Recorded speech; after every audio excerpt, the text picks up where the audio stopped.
Hey, what's up? Welcome to the Deeper Dive presented by Super Draft. Dave Lochran with me, Adam Scher, 6-game slate, breaking all of it down, all of the implications from injuries, lineup changes, you name it. We got you covered right here over the next hour. And then live before locks, going to come in and clean up, take you up till 7:30 p.m. We've got a later start today. That'll be Eddie Fear and Chris Randone taking you till 7:30. Adam, I'll ask you how you're doing, but before I do, I want to say hi to our sponsor, Super Draft. Future of daily fantasy sports has arrived, friends. Experience Super Draft's exclusive game mode, Multiplier. Say goodbye to salary restrictions and hello to lineup freedom. Use your fantasy sports knowledge to draft any player you want to build your very own dream team, baby. Countless lineup possibilities let you experience daily fantasy sports the way you want. Super Draft offers contests for basketball, baseball, football, hockey, golf, so you can enjoy the best of DFS all year round. Sign up for Super Draft. This is the important part. Tune back in. Sign up for Super Draft today using the promo code AWESEMO, AWESEMO, and claim your free $20 in Super Cash with your first deposit of $100 or more. That's AWESEMO for $20 in Super Cash with your first deposit of $20 or $100 or more. Download the app in the App Store or play at superdraft.io. Superdraft, no limits, more winning. Alex Scher, Adam Scher, how you doing, bro? Doing good. Pretty decent slate for 6 games. I always kind of weirdly enjoyed James Harden without Westbrook slates, even though everybody's going to play him. It's just fun, like seeing if he can get 100 points. You know, sometimes when you're looking at Wowie and you're like, Add More Funds has one that we use, and they just beefed it up. It's quicker, working out some bugs and all, and it looks to be in good shape now. But when I looked at it today, I was like, is this right? Is it 48% usage with Westbrook off the floor? Like, is that actually right? Yeah, it's pretty crazy. But like whenever I go to project him on these days, I kind of do a double take, and then I have to remind myself that he's going to shoot like 40 times. Well, we're glad to have all of you guys with us and girls over the next hour. We're going to jump right into it now, starting with Brooklyn and Utah. I think in terms of appeal for each game on this slate, and you and I haven't really spoke throughout the day regarding this slate, so I don't know where you stand on it. But to me, one of the least appealing games from in context, like relative to the rest of the games on this slate, you had a 222.5 total though, which on most days would be pretty solid. Today, that's the lowest over under. The lowest game total on the slate is 222.5. The Nets are 3.5-point dogs here at home. Kyrie Irving's back. Very, very efficient effort in his return from that lengthy hiatus, but he should still be limited. Karis LeVert looks to also still be limited. And then Wilson Chandler, as we kick it off with the Brooklyn Nets here, has been ruled out, which in large part doesn't mean much, but something to at least consider here is that Taurean Prince did see his minutes take a hit when Wilson Chandler made his debut last month or so, seemingly back up a bit, but I'd say they're even more secure tonight. It's just not a great matchup, and there's a ton of moving parts and question marks for this entire Brooklyn team under Atkinson this evening. Yeah, it's pretty tough right now. Now that you have LeVert back, you have Irving back. And at least, somewhat limited. Like Irving only played 20 minutes last game. That was in large part because they absolutely murdered Atlanta, and he didn't play in the fourth quarter. I think he was going to get, around 28 minutes in that one. That's what I have him at tonight. But the price tag is high enough where it's not really that appealing in a tough matchup against Utah. You have Karis LeVert still playing mid-20s in minutes. His price tag's more affordable. I don't mind getting to him kind of as a differentiation play in some tournament lineups, but certainly not a priority for me. And it's tough to map out the usage too, because now you have, not only do you have to figure out where the minutes are going here, but you have two high usage guys in LeVert and Kyrie joining Dinwiddie, and it's probably going to take a few games to figure out exactly how it works. All right. So how do you think it's going to work here? And are you even going to bother trying to predict it against the Utah Jazz, if you know what I mean? Like, is it worth trying to really spend a lot of your time figuring out where all of these minutes are going to go? Also, with Garrett Temple sidelined, you know that there will be additional minutes being brought around. Normally, you'd say, hey, this is great. But Like these guys are definitely going to be limited unless there's something that comes out of nowhere. Yeah, exactly. I do think that with LeVert, I think he's the most appealing to me out of that group just because he is so cheap. Only played 22 minutes last game, but again, that wasn't a competitive game either. If you get even 24, 25 minutes from Karis LeVert, he's someone that can really beat that price tag. But beyond that, it's not like you have really cheap pricing on the other guys. One thing that did stand out also last game is that Dinwiddie and Irving were staggered to some extent. They didn't play. It wasn't like a full stagger. It wasn't like we get with McCollum and Lillard, but you did get Kyrie starting the second half. You had Dinwiddie the second quarter. You got to get Dinwiddie closing the second quarter. So that is something to keep an eye on just because obviously it's good for Dinwiddie if some of his minutes are coming without Kyrie. Okay. There's another site out there today that's giving away free content with 150 likes. If they can get 150 likes, let's see if we can get up over 150 likes in the first 5 minutes of this show. Dude, I'm serious. We got the greatest viewers, man. We could jack that up north of 300 real quick if we wanted to. But yeah, let's see what we can do there. Do you want to talk about anything else for Brooklyn? I think that DeAndre Jordan's pricing is interesting. He's only 4,400 on DraftKings. It's a matchup where Jared Allen could certainly have some trouble with Rudy Gobert. You could see some more run for Jordan. So he's someone that I don't mind taking a shot on in tournaments. Okay. Yeah, I guess I would ask this question because on a shorter slate, it's important we hit on everything. I mean, on a per minute basis, let's dive a little bit deeper into this because we've got plenty of time here. DeAndre Jordan on DraftKings this season is averaging a pretty solid 1.22 fantasy points per minute. So at 4,400, we know that him and Jared Allen can see their minutes kind of move all over the place. It's always in flux, where Allen generally gets the longer end of that stick. But let's just say DeAndre Jordan does play 26 minutes or even 25 minutes tonight. At that price point, there's definitely an argument to be made for him, even against the Utah Jazz, especially given that a good amount of his minutes could at least come with Rudy Gobert off the floor. Yeah, I think that Jordan's one of those guys, and we talk about it a lot. When you get cheap pricing on a backup who basically splits 48 minutes with the starter, and so it's a situation where all you need is one guy to get in foul trouble or to not play well or whatever the case may be for the backup to get more minutes, and they're a good per minute player. It's just a matter of them getting the minutes. They become appealing tournament options to me because they don't need a whole lot to go right for them to just get more run than everyone's projecting. And they produce when they're on the floor. So like if you look at the last game against Utah, I saw people earlier mentioning that Jordan, played 30 minutes. That's not the important part to me because Jared Allen was in foul trouble that game. He fouled out in 18 minutes. So it's not like Kenny Atkinson necessarily was looking to go to Jordan, but he certainly could. And it's just a price point where he should beat that price point if he somehow gets 24, 25 minutes. Right. Yeah, we're on the same boat. Sean Michael, $5. Appreciate the super chat, bro. I'm not gonna say what he wrote, but we appreciate you. Yeah, 390 likes in the first 7 minutes ain't bad, right? That's good. Getting up to 400. That's fucking awesome, dude. Just crush that like button. How about Utah?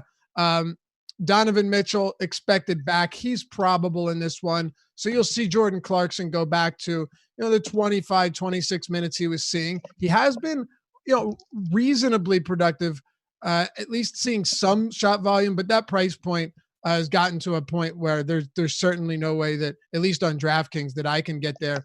What do you make of, and I said this is one of the games that I have the least amount of interest in. It doesn't mean I'm not interested, but overall, I don't love it as a whole.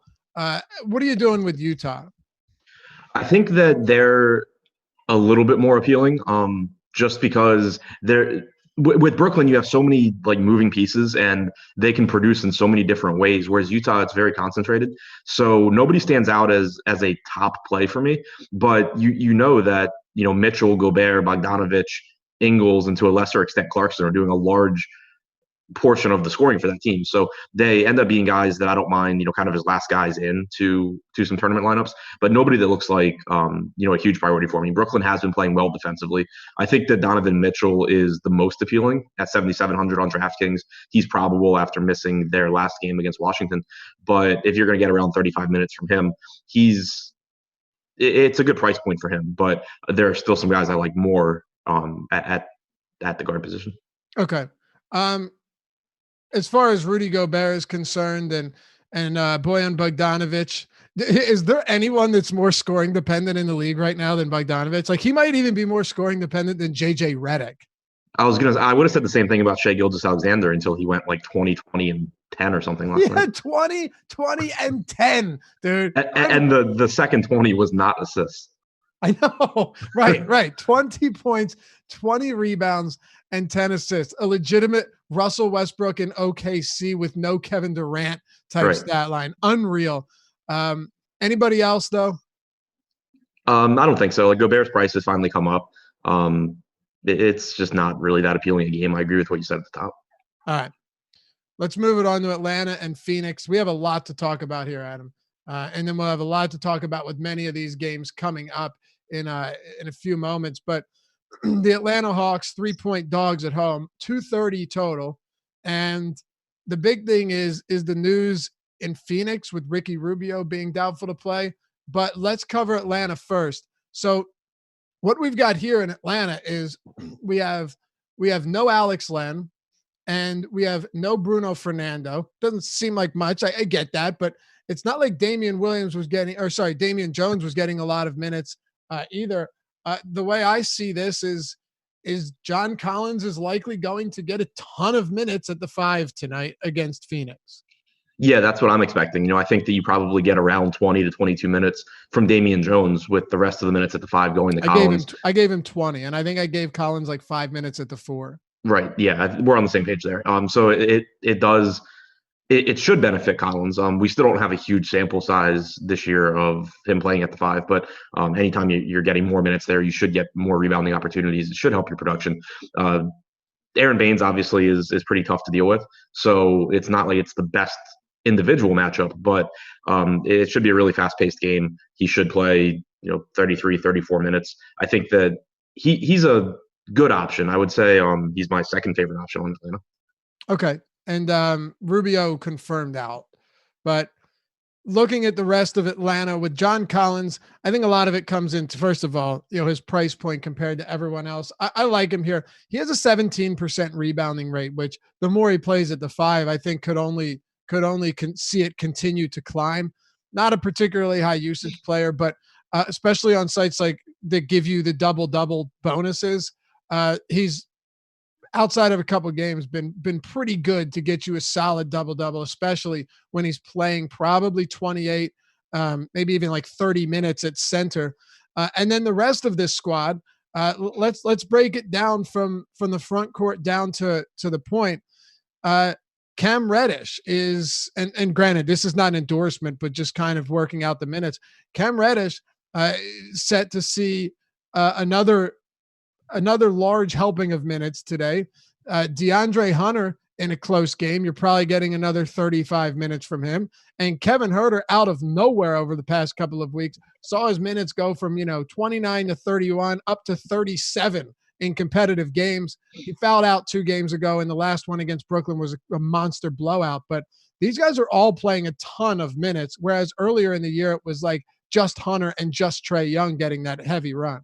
Yeah, one more thing to touch on with Collins. He's played 182 minutes this year without Len, Fernando, or Jones on the floor. 1.33 DraftKings points per minute, 23.5% usage rate, 18.5% rebounding percentage. But for everyone else, like you said, the minutes have been there recently. Atlanta has a lot of bodies that they can use, but they kind of haven't been lately. You're getting a ton of run for Huerter. Cam Reddish is not very appealing to me today. He's coming off of a monster game last time out, but he gets a bump when Trey Young's not out there, and Young is back today. And he also, I think, had 4 or 5 steals in that game that obviously bumped his production. So with his price tag coming up, I'm not really there. But I think that Huerter is fine. I think if you wanted to take some shots at DeAndre Hunter, who is $700 less expensive than Reddish on DraftKings and should play 33 or 34 minutes, that's fine.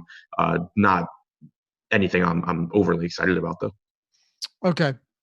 So you said second favorite player on the Hawks. Talk to me about Trey Young.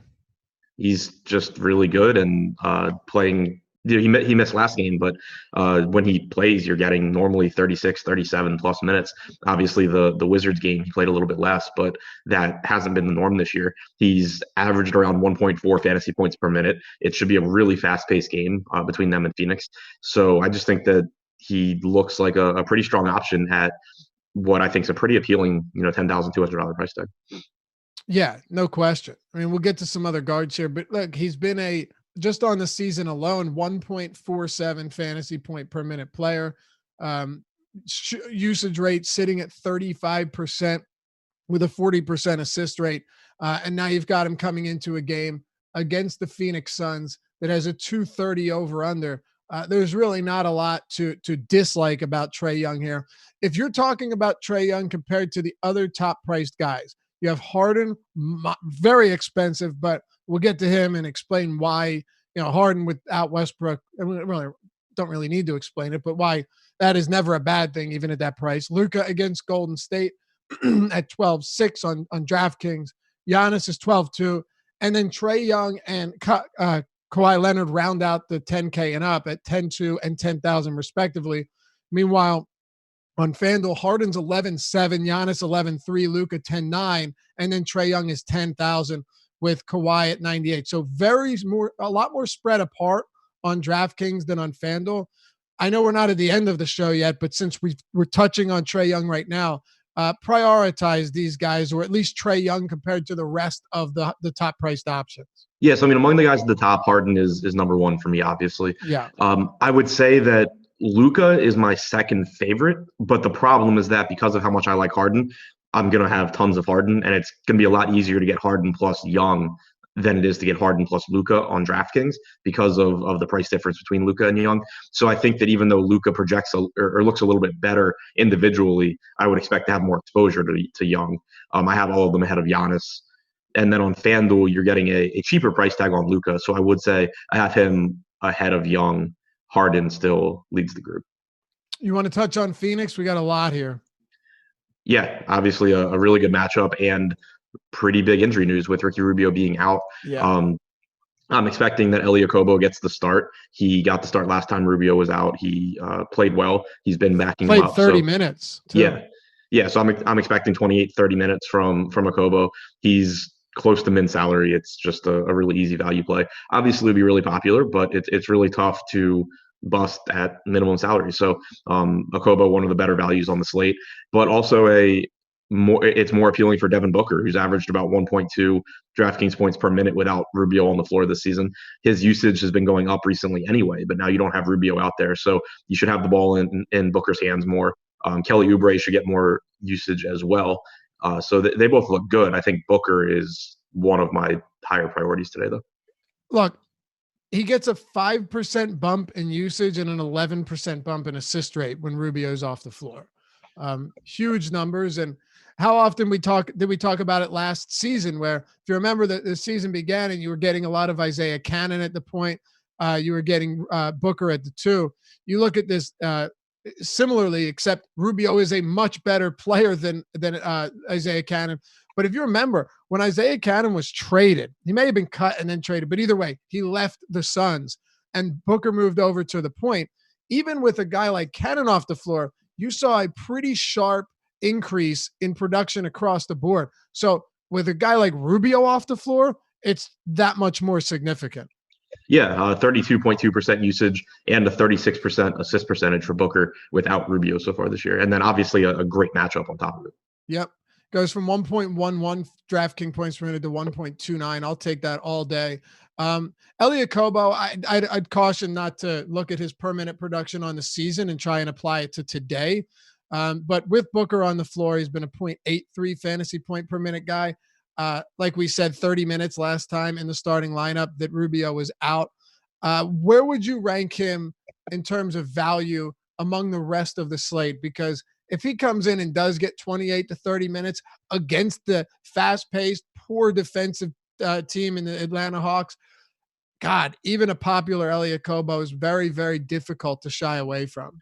Yeah, I don't really plan on doing it. It's just like Don't if plan on you shying away, you mean? I don't plan on shying away. Yeah. Right. Okay. So like the most recent example we have of a similar situation was last game for Atlanta, where we had Brandon Goodwin starting for Trey Young. He was, like 72% owned. That was a spot where I came in underweight because on that particular slate there weren't a ton of guys to pay up for. So I felt like raw points were also really, really important from even though he was min salary, and I wasn't sure that getting 21 or 22 points was really going to be that useful. Complete opposite on this slate where you have Harden, you have Luka, you have Young, you have Giannis, you have all these guys to pay for. Even if Okobo just goes out there and gets you like 20, 21 points, and it's obviously a good point per dollar play, but it's not really that useful on its own.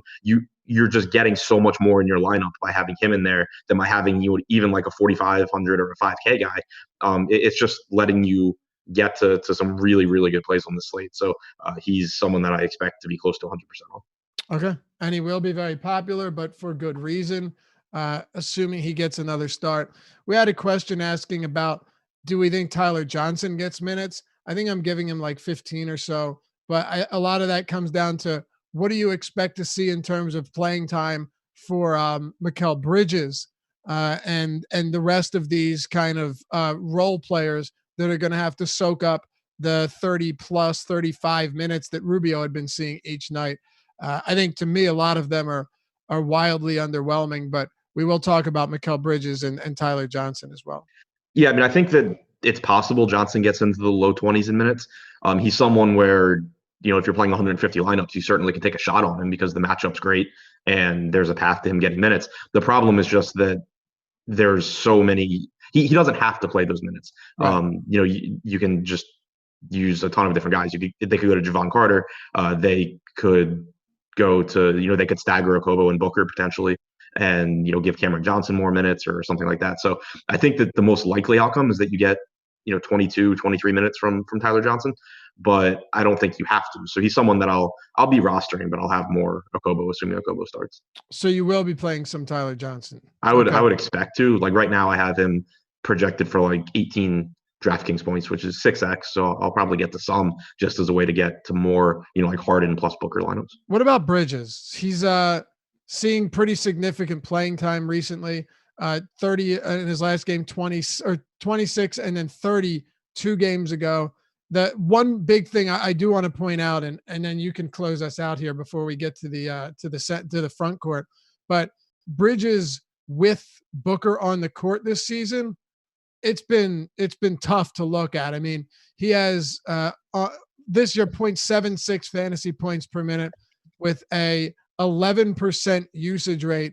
When you take Devin Booker off the court, you're going to see those numbers increase. So the more minutes Bridges plays is still good, but man, Booker's playing like 38 minutes per game right now, maybe even more with Rubio out tonight. Yeah, Bridges is not really that appealing to me because even though he's not expensive, but 4,200 on this slate is kind of expensive for value. Like you have Larry Nance at 3,300 on DraftKings, so he's 900 less than Bridges. You have Johnson for 3K. You have Okobo for 3,200. You have all these guys that are a lot less expensive that you can take a chance on and get mid-20s minutes from. So Bridges isn't as appealing, even though the minutes have been up. He's been splitting 48 minutes with Dario Saric at the 4, but the salary is just a little bit higher than I think I would like it to be. Okay. What about the front court here? We were seeing for a while Ayton and Baines actually starting together, which I don't know, Adam. Maybe I'm crazy. But Monty Williams may have said, hey, this might not be the best approach we could have taken. Now they're splitting the center minutes. So, who knows what you're going to get there. Aaron Baines, I'm giving him 20 and I'm giving Ayton 28. That's what I'm doing today. Yeah, that's where I'm at as well. I think that it's scary because it's obviously a really good matchup. And if Ayton were to get to 32 or 33 minutes, he can absolutely break the slate. It's just that from a medium projection standpoint, I can't really project those minutes since they're not playing alongside each other. And this isn't a spot where I would expect them to against a small Atlanta team. So I think that if Ayton is going to be low owned, he makes for an okay tournament option just because the upside is there. But if he's getting ownership, I'm going to shy away because I think that his most likely outcome is like 28 to 30 minutes. Okay. Kelly Oubre also getting just an inexplicable amount of minutes, and that plays into the price point, seeing a pretty significant spike. He's almost 8K on DraftKings now, Adam. What if we take Oubre on the floor and take Rubio off the floor?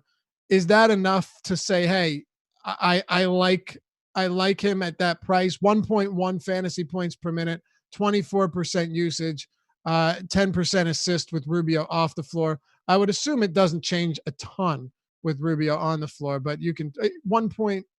Actually, yeah, it's a decent increase with Rubio on and off. Yeah, he's 1.02 points per minute with Booker on and Rubio off. Yep. He doesn't look as good to me on DraftKings as he does on FanDuel. I think he's a really good option at 7,200 on FanDuel. The price tag on DraftKings, like you said, up to almost 8K. He's basically the same price as Devin Booker, and I obviously prefer Booker. So pretty site dependent for me. I do think he's one of the better small forwards on FanDuel. Okay. Anything else for Phoenix? I don't think so. No. All right. I mean, look, it's a lot to touch on for both of these teams today, but I think we covered it. So let's move on to Milwaukee and New York. This game should be a real nail biter. Milwaukee Bucks 17-point favorites, 16.5 now. It opened at 17.5. 229.5 total. They have a 123 implied total today at home. Meanwhile, the Knicks have a 106.5 total. Fast-paced game, or at least, pace-up spot for the Knicks. Not that means a damn thing in this spot. But I want to throw this at you, and I'm assuming we have the same opinions here, but I was doing a little research on Giannis's numbers and blowouts because they've just been blowing so many teams out of the water. So in 10 games since the start of December, that they have won by double-digit points, right? So I'm not saying like, oh, all the games they've won by 20 or more. No, just 10 or more. Giannis is averaging 26.5 minutes of floor time. That's insane, even for blowouts, man. Yeah, it's frustrating because not only is it, he's not playing at the end of games, but a lot of times you're seeing his rotations kind of just shortened during the game also, where the game is clearly going to blow out. You're just not getting, it's not like he's playing tons of first half minutes and then just not playing the fourth. You're kind of just getting abbreviated stints from him. So it's a legitimate concern. You and I have talked about it before, where you're not projecting a blowout in this specific game, but it happens all the time with Milwaukee. Like his season average is around 31 minutes per game. And so I don't think that you should be saying, oh, well, if this game stays close, he plays 35 minutes. Like, exactly. I'm fine going with, 31 and a half minutes. And that makes him a good option, but it still puts him, when you factor in salary, behind Harden, behind Luka, behind Young for me. Michael on Twitter says, Lil Laffy, I hope that really was Gatorade that you were drinking. That's a good one, bro. But so, okay. Looking at those minutes, I'm always willing to say, hey, look, this game stays competitive. Giannis gets more minutes, but I'm talking about games that I actually think can stay competitive. I just don't see a way this one stays competitive. That, it would take an insane amount for this game to stay close. They've played them twice this year. They've won by a total or an average margin of 33 points. Yeah, I mean, it should be pretty ugly. I mean, the Cavs did just beat Denver in Denver, for example, though. But of games that you would expect to blow out, obviously this is very, very likely. Is there anything from Milwaukee that you do like? Not really. I mean, it's not like Middleton or Bledsoe or bad plays. The scoring has to come from somewhere. But I would rather get to Booker than Middleton if I can. Bledsoe's price is pretty decent at 6,500. But, again, at that guard, you have Harden and Luka at the top. You have Trey Young at the top. You have Booker in the middle. You have Okobo for value. There's a lot of good guard plays on this slate, so it makes it tough to prioritize anything from Milwaukee. Okay. I'm with you. There's just, not much here. I think like Eric Bledsoe at this price is always interesting, but I mean, do you really like, I'm assuming you're probably still projecting him for 27 minutes or so, but you probably And I don't know, but you wouldn't be surprised if he played 25. Right. Yeah, I have him at 27 minutes. It's just, like I said, it's not like you'd be surprised if Bledsoe goes out there and scores like 40 fantasy points. But when you just look at all the other guard options, there's really no way for me to prioritize him. Okay. Let's talk about the Knicks then. 16.5-point dogs on the road. It's an ugly one, man. Their total isn't like super low, but it's not great. And while Milwaukee plays at an elevated pace on the season, the fastest pace in the league, they're also the best rated defense with a 101.6 defensive rating. They have a net rating of 11.7. That's nuts. The Lakers are second at 8.1. Marcus Morris is out. By the way, Elia Kobo is starting, so we do have confirmation that he is getting the start today in place of Ricky Rubio. Is there anything from the Knicks here that is worth discussing with Ntilikina and Marcus Morris sidelined? Julius Randle's salary is okay. He's obviously the most productive player on the team.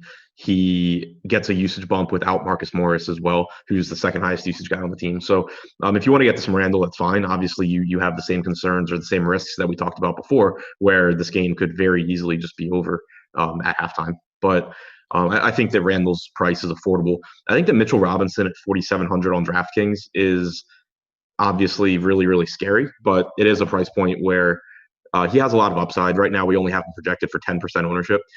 He's someone who I hate rostering when he's popular. I like rostering when he's not. I think that 10%, if he's going to be 10% owned at 4,700, it's kind of in that DeAndre Jordan category where you're not expecting him to come through all that often, but when he does, it could put you in a really, really good position. Career 5.7 personal fouls per 36. That's actually a lot lower than I was expecting. Yeah, you would think it'd be around 7, right? Yeah. All right. Well, the price on Robinson, I don't disagree with you. There's definitely something to be said for that when he's getting no ownership. But huge risk. I mean, it's a huge risk with Robinson. You're really just hoping that he gets some additional minutes and ends up coming through and doesn't foul out. But I think we'd both agree it's just astronomical amount of risk there. Do you want to hit on anything else from the backcourt with Ntilikina out and this at least being a pace-up spot? I do not. Okay. Yeah, I mean, look, the Ntilikina injury does what for you, really? It takes like 17 minutes out of the rotation anyway? Yeah. Yeah, like I would expect it to kind of just not matter. Like Elfrid Payton probably – like if this game stayed competitive, Elfrid Payton plays low 30s most likely. Right. But nothing changes too much, I don't think. Hey, for all of you guys watching, if you haven't used or if you haven't checked Awesemo out yet, first of all, awesemo.com is our website with all of our content when we're not doing live stream videos. For anyone that's just come across us today, first of all, or recently, welcome. And we'd love to have you head over there and check it out. We have a lot of free content on the site, but obviously all of our best stuff comes with our Awesemo Plus or any Awesemo subscription. And you can get half off your first week by simply using the sign-up code or promo code Deeper Dive, all one word, Deeper Dive at awesemo.com/join. That'll get you Awesemo Plus Platinum subscription, all access, ownership projections that we discuss on the show each and every day, the player projections, all of our other tools that are used or that were built, developed, and used by Alex Baker every day. He is the #1 ranked player in the world. And that is why the site's named Awesemo. But if you scroll to the bottom of awesemo.com/join, you'll see videos like tutorials on how to use all of our best, most popular tools before you end up actually buying anything. So the way we've set it up is so you know what you're getting before you decide that you want to join. So use the sign-up code Deeper Dive to get 50% off your first week. You can also get an express pass for $3.95, and there's so many other packages and plans that we have. Fantasy Cruncher add-on as well. So you can get that Fantasy Cruncher add-on. Use the sign-up code Deeper Dive at checkout. Get 50% off your first week. All right, let's keep it moving here. Memphis and Houston. This game has one of the highest totals on the season. 240.5. Just a huge total here. And the Houston Rockets, Adam, with Russell Westbrook out, they're only 5-point favorites against this Memphis Grizzlies team. Memphis Grizzlies team that just smoked the Warriors, not saying much, but smoked the Warriors, beat up on the Spurs by 13, beat the Timberwolves, beat the Suns, smoked the Clippers. That means they've won 5 straight games, the Memphis Grizzlies. And 5 point, even with Westbrook out, only 5-point dogs at home. That sure is saying something. Yeah, they've been playing really well. Pretty exciting team too. Really, really young, and obviously a lot of talent. Not that useful for DFS. I think the pricing is pretty good. Joe Val's salary jumped $1,000 from his last game where he scored like 63 DraftKings points. John Morant's usage has been down since coming back from his injury. He's still a reasonable option. Like he's got a high ceiling, but again, you just start to run into kind of a logjam at guard, and it means that it's going to be tough to get tons of exposure to him. I think that the most appealing salaries here are Dylan Brooks and Jay Crowder, who are both inexpensive. Crowder's at 4,800 on DraftKings. Brooks is at 5,400. Brooks has about a 26% usage rate since Morant came back from his injury. Plays 28 to 30 minutes a game. Neither guy's a core player or key piece for me tonight, but I think that the salaries on those two look a bit better than on other guys. Okay, so just to recap Memphis before we go on to Houston, because there's a decent amount to discuss there. Would you say number one, no priorities from Memphis, and number two, if you had to give your top two in order, they would be who? Yeah, no priorities, and my top two in order would be Brooks and then either Crowder or Morant. Okay. I guess Joe Val at that price is tough to get to when the minutes have been unbelievably erratic, even though he's coming off. Look, the 31-19, 63 DraftKings point game, we've known all along that Jonas Valanciunas is very capable of putting up these type of numbers. It's just, when will it ever happen? And when he gets the 30 minutes, it's a surprise. It's definitely an exception to the rule, which kind of sucks, because if you were to give him a consistent 32 minutes every day, he'd be a spectacular play at a low 7K price point. Yeah, it's he got 28 and a half minutes in that game, and obviously just went nuts. He's capable of doing that, obviously, but there's just so many good plays on this slate that it's tough to prioritize someone who's probably going to play 26 to 28 minutes at 7K plus price tag. Okay, talking Houston here, I think you're good on Memphis. We can move this along. James Harden, we talked about this right at the top of the show. These numbers, I'm going to toss this over to you, without Westbrook are patently absurd. 47.6% usage rate, 46.9% assist rate, 9.5% rebound rate, and 1.94 fantasy points per minute. Then consider the fact that in competitive games, James Harden is not getting Giannis Antetokounmpo type minutes. He's playing 38 to 40 minutes in close games. It's absurd. Oh, also a lot of these per minute calculations aren't even factoring in the double and triple doubles. So, I mean, you're probably looking like 1.98 fantasy points per minute with Westbrook off the floor. It's just insane type of numbers from him. Everyone should at least understand why he is expensive as he is today on DraftKings. Yeah, 50.8% usage against Atlanta in the last game that Westbrook's at. Since last year, if you take Paul and Westbrook off, Harden's averaged 1.84 DraftKings points per minute, 43.5% usage rate, 46.4% assist percentage. Obviously, the usage is up even higher this year, like you said. Memphis is a favorable matchup. They play at a fast enough pace, too. So there's nothing really for me to dislike about Harden here. Josh and I talked about it this morning. Like, what price point would you stop being interested in Harden? And to me, the answer has more to do with the rest of your lineup than it does with him. Like, you can make Harden 14,500 on DraftKings, and he'd still project as a really good option. And on this slate today, you have enough value, with Rubio out, with just some really, really underpriced guys, that it's not really difficult to get to Harden. So I don't think you're sacrificing a whole lot by paying 13K for him. Obviously, he'll be really, really popular, but he's just on a different level from everyone else. Okay, so Harden, your top priority of all of the high price guys. I think you mentioned that earlier in the show, but just for confirmation, on FanDuel, he's 11-7. Like, that's A lot different. 13K on DraftKings, still easily your top option among all the high price guys, correct? Yep, not even close. Okay. Clint Capella sees a little bit of improvement with Westbrook off the floor as well. Nothing insane, but his per minute rate goes up to 1.2. Mostly, Adam, because his rebound rate goes from 20% to 25%. 20.5 to 24.9% with Westbrook off the floor. It's a pretty significant bump. What are your thoughts on Clint Capella in a matchup against this Memphis frontcourt? I think he looks good. I think that he's one reason why it'll be tough to get to someone like Valanciunas, who's similarly priced. The rebound bump, makes sense. Westbrook takes a lot of rebounds. He's not out there. You're going to get more for Capella. You'll get more. You'll get plenty of Harden Capella pick and roll as well. And Capella plays big minutes in competitive games. So I think he looks like he looks like a strong center option, and he's very reasonably priced. Okay.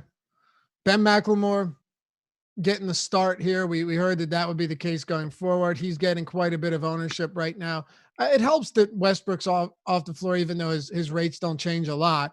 It's always good to take someone like that off, at least open up a few more opportunities to shoot. But him, and someone asked about PJ Tucker, saying, is he better at power forward or center? You can answer that. But also, do you think both of these guys warrant the ownership at 35 and 37 respectively? And again, this game has a 240.5 point total in Memphis. Yeah, I think they both deserve the ownership. It's not that they're very good per minute players. It's just that they're really cheap. And you're talking about getting, probably around 30 minutes for Ben McLemore, probably 34 to 36 for PJ Tucker. You don't have to be that productive to perform adequately at their salaries. And obviously there is some upside there. I mean, we just saw the other day PJ Tucker go out and get like 17 rebounds. It's obviously possible that happens. But the downside just isn't very low when you're talking about salaries this cheap. I feel differently if they were both like 4,500 or 4,700 or something. Sure. But at these salaries, I'm perfectly fine going there. And Daniel House as well at 4K, probably a little bit less ownership, but I would throw him in the mix too. I would only play. I'll probably set a rule max 2 of House, Tucker, and McLemore. Okay, good. Aaron Anderson and Cam in our premium Slack chat just answered that question. We'll always help you guys out. By the way, premium members, make sure to join our Slack chat so you can get in on the DFS discussion around the clock. But yeah, they had said McLemore, Eric Gordon, Tucker, and House. You said at 3 or 2? I said I would set 2 out of Tucker, House, and McLemore. Okay. Yes, absolutely.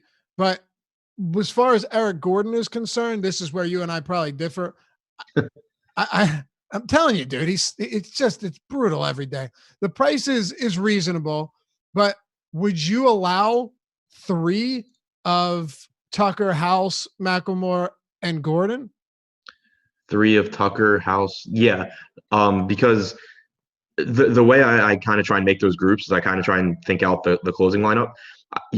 I'd be surprised if you got all 3 of Tucker, House, and McLemore in the closing lineup. I do expect that you get Gordon and then 2 of Tucker, House, McLemore. It's funny because like the bad part about Houston with these peripheral guys is that there's no one outside of Harden, and then the good part is there's no one outside of Harden. Right. Like, you know what I mean? Harden's that guy, and okay, well, someone has to shoulder some of the load, but it just generally doesn't happen. So I think because of the total, because a high usage player like Westbrook is off, you're probably right in saying that you could run 3 of those guys. But I definitely wouldn't want it.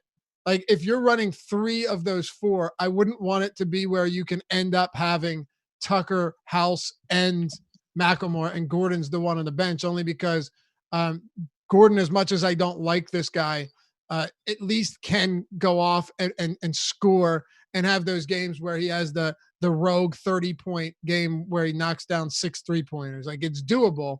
And in a game like this, it's definitely possible. So anything else for Houston? No. All right. I know this is lofty, but we got 3,076 people watching right now. No pressure, fellas.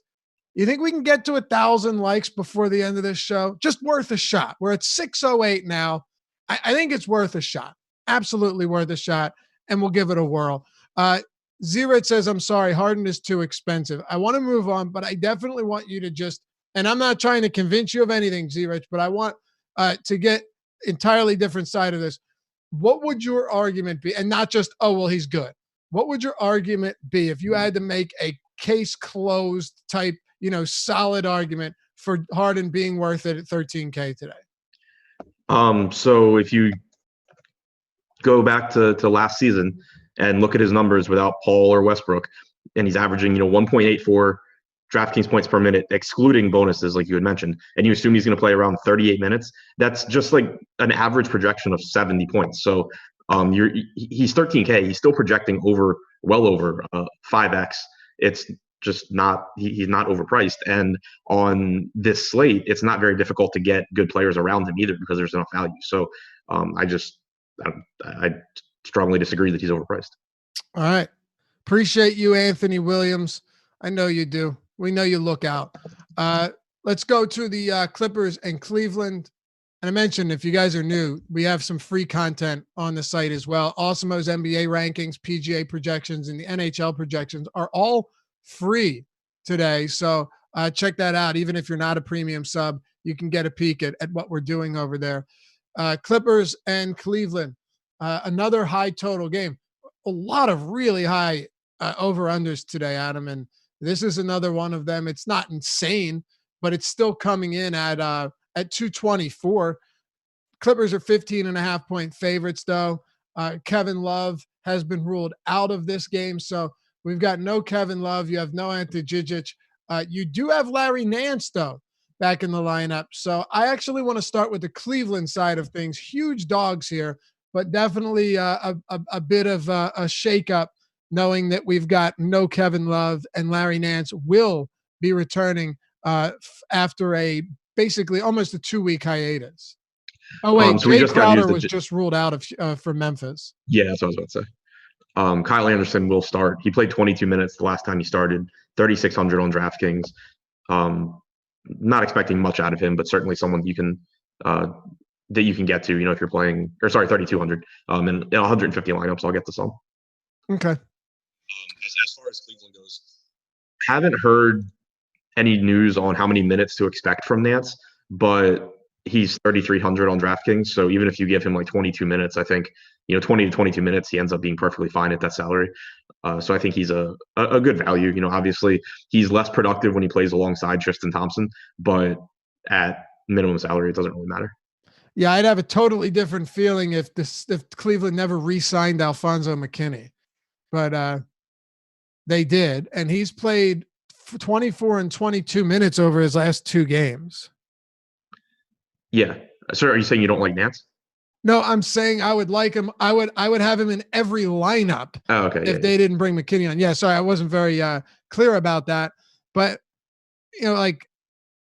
it's still possible that Nance only plays 20 minutes in his return because Dean Wade plays 10 and McKinney plays a bunch. That's my only concern. But here's the thing. With Žižić out, Thompson's likely going to get a ton of minutes, and then John Henson would just back him up. So because they do have a backup 5 behind Thompson, I'm still not comfortable with Larry Nance getting considerable minutes. The good thing, though, at 3,300, like you said, you don't need anything crazy from him. And he has been, a decent enough per minute guy for his career. And now you have Love off the court, which is only going to help. Yeah, exactly. It's really the price for me. I think he projects, or I have been projecting around, and so does Alex, around 20 DraftKings points, which isn't exciting. It's not going to, single-handedly win you a tournament, but it goes back to, like Harden. He's not overpriced because you just have these really good point per dollar value options where I'm with you. It's pretty easy to see how the minutes could go sideways for Nance. They certainly still have bodies, but I would expect 20 to 22 minutes, and that's enough for me to get there at 3,300. You mentioned McKinney playing a lot of minutes. He's only 3,400. If you want to pivot to someone lower owned than Nance, you can do that too. Yeah. Yeah. I mean, ultimately, there's a lot of uncertainty, right. with this. They still have a lot of bodies like that. Exactly. That, can soak up minutes. No, and that's what I was saying earlier. Like if they never did, if they waived McKinney and didn't bring him back, I might have Nance in like 80% of lineups today, because I'd feel pretty confident that he could return and play 28 minutes or so. But right now, I don't know. I'll probably project, even if I project Nance at like 22 minutes though, Adam, I'm likely still going to get some. So, that's where I'm at this price. Anyway, anything else for Cleveland before we touch on the Clippers? No. Okay. How about the Clippers here? No Paul George, another big injury for today. This is one that we knew in advance, which is at least, makes it a little bit easier for us to prepare for a slate like this, but they're huge, huge favorites. Now you take Kevin Love off the court. You would need a miracle for this game to stay competitive. Yeah, I mean, Cleveland's been playing more competitive recently. They kept last night's game close for a while before the Lakers finally took over. But yeah, I think that, Kawhi's salary is affordable. He's obviously really good. He's about a 1.55 fantasy point per minute guy without George, but kind of a casualty of the slate for me just because I prefer Trey Young. I prefer Harden and Luka, obviously. So you can only get, so many 10K guys into your lineup. So I'm happy with any Kawhi that I get to, but he doesn't look quite as appealing to me as those other guys do. Okay. I would say the same. And I think one of the things too is you mentioned how much you like Trey Young. If Trey Young, granted different position, but if you wanted to try and go with two high priced guys, would your first shot at this, say you're hand building a lineup, would it be Harden and Trey Young? Yes. Okay. I think Young and Kawhi are really, really close. So do I. I would say the only thing here, and we try not to project blowouts on the show, and sometimes I get it. I can sound a bit hypocritical in saying, I don't see how Milwaukee doesn't smoke the Knicks. I get that, but I try to look at things objectively and not try and see a scenario where there's no way it stays close. It does feel like a couple of these games are that way, but you really never know. And Kawhi Leonard has been the big thing with him. The minutes have been insane lately, Adam. Yeah, he's playing huge minutes in competitive games. And to your point about the blowout, I'm not saying that I'm not saying that I expected to blow out, but if I'm looking for a tiebreaker, I have no issue saying, well, one guy is a 4-point underdog at home and one guy's a 15-point favorite at home. Exactly. That's exactly what I was getting at. Yes. We had a question: is Kyle Anderson a viable pivot off of Elie Okobo? Yeah, I think more often than not, I'm going to end up just having them together. But he's certainly viable. Like, he projects for 19 to 20 DraftKings points for me. Do you want to talk about the rest of this Clippers team, whether it be Patrick Beverley against Cleveland, Lou Williams, Montrezl Harrell, anybody else for the Clippers before we go to this Warriors game and close it up? I think Lou Will's salary on FanDuel is really appealing. He's 6,300 there, much more so than 7,500 on DraftKings. Pat Beverley, I think, is okay just because you have a pretty sloppy Cleveland team. He should be able to pick up some defensive stats, but it's kind of an awkward price point when you have value at guard for 2K less, and then you have all the guards you want to pay up for. Okay. Close it out with Warriors? Yep. Warriors, Dallas Mavericks. One more thing, and I promise we'll get to this last game. We got some time here. We're giving away a free month of Awesemo Plus membership, a free month, no strings attached. Like, we're giving away a free month of Awesemo Plus Platinum membership. All you have to do is go to awesemo_com. That's it. And check the pinned tweet and guess the player that scores the most fantasy points tonight and follow the directions. That's all you got to do.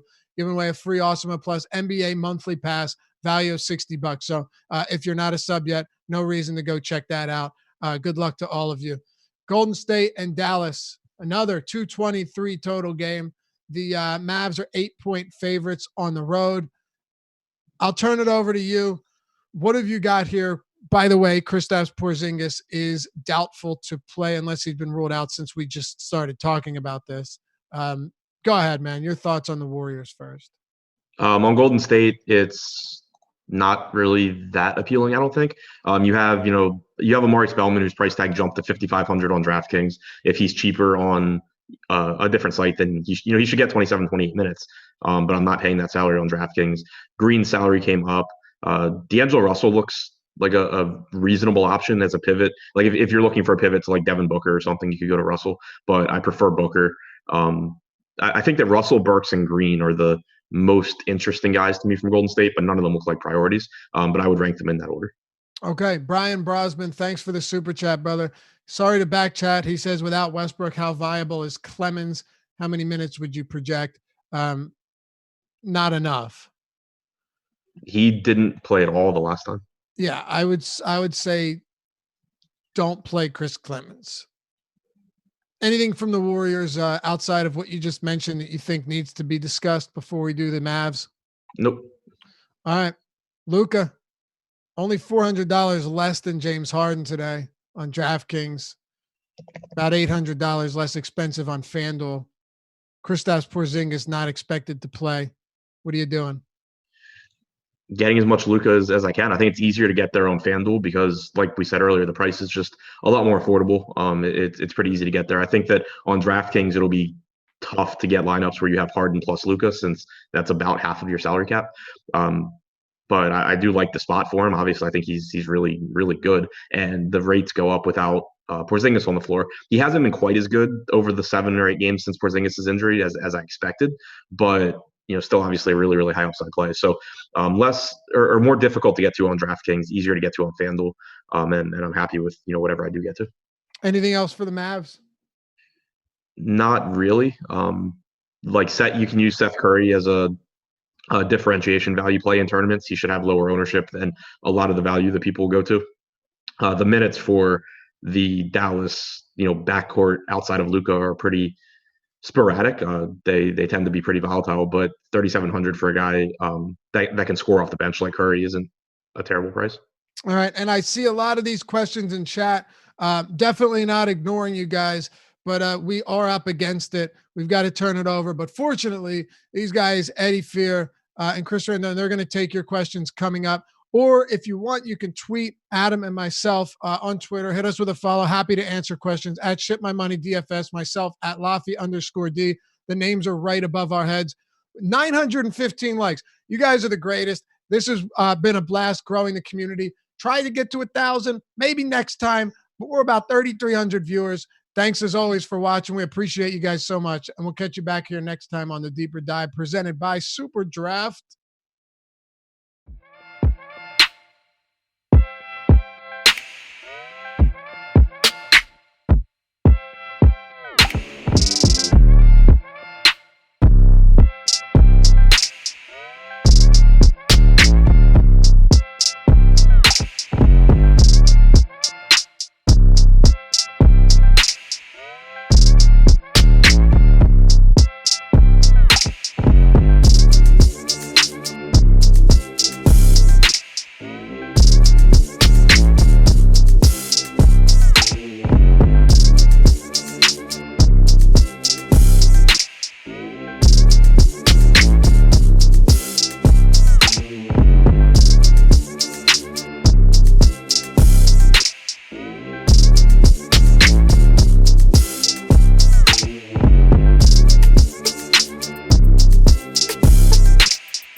Guys, we are here live before lock, Awesemo.com, presented by our wonderful sponsor, Super Draft, Chris Randone, Fast Eddie Fear. Got a nice little 7 game, Eddie. How you doing, man? Yeah, I'm excited. It's a nice slate to be sure. It's James Harden night. I mean, I'm assuming this is a lock for sure, right? I mean, nothing's a lock. Dude can turn an ankle. Things can go squirrely. I'm obviously a big fan. Based on what I've been hearing, I'm a little more excited about maybe hedging a little of my exposure to Luka Doncic as opposed to Harden. I've bought a massive amount of Harden. I think he'll be owned higher than we currently have him projected to be owned. I'm a big fan. I would want to have a lot, but especially on FanDuel where it's in no way onerous to get the two of them going at the same time. I'm a big fan of Luka as well for Dallas. All right, we'll get into it. Let's just go over ahead and thank our Super Draft sponsor, you guys, because the future of daily fantasy sports has arrived. If you guys don't know about Super Draft, they have an exclusive game mode called Multiplier. So there's no more salary restrictions, even though I'm pretty sure you'd want to play Luka and James Harden over there, right? With no salary.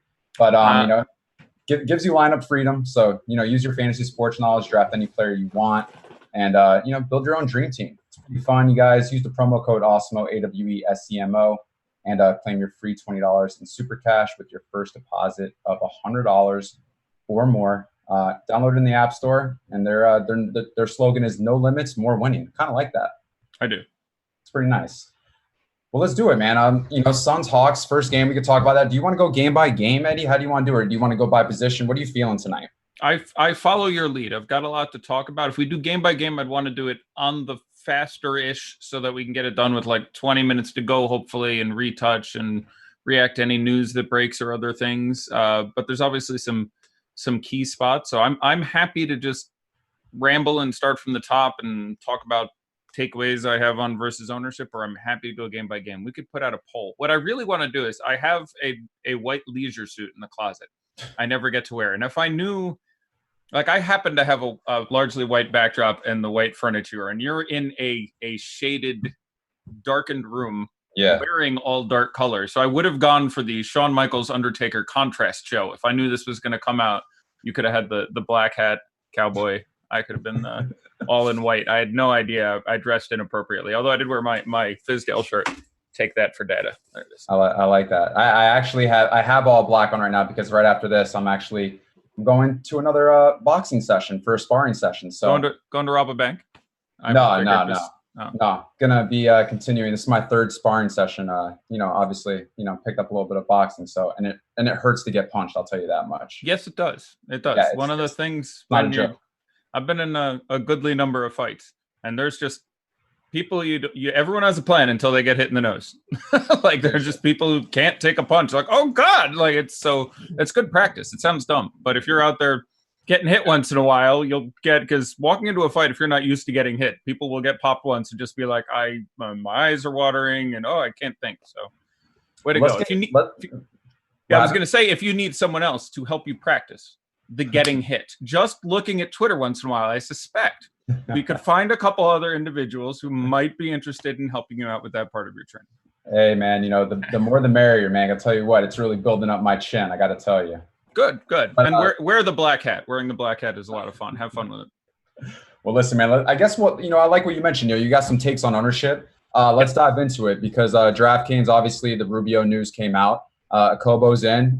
He's right now 37.3%, 3,200 on DraftKings. I'm sure as we go on, that might change a little bit more considering he does free up so much space for Harden. But let's go ahead and just dive into your thoughts real quick in regards to ownership. Okay, so let me refresh our current DraftKings ownership and take a look at this, and I'll let you know when it gets squirrely for me. Elliot Kobo, 3,200, 30-something% feels great. Oh, God, is the site down? Am I down? No, it shouldn't be down. I just uploaded it. Hosting server read timeout, but I can hear you and you can hear me. No, I think you're fine, man. Okay, you're gonna have to set me up then because I can't view the ownership for some reason. Either I've been fired in the middle of the show and all my permissions revoked, or something's a little squirrely on some router somewhere.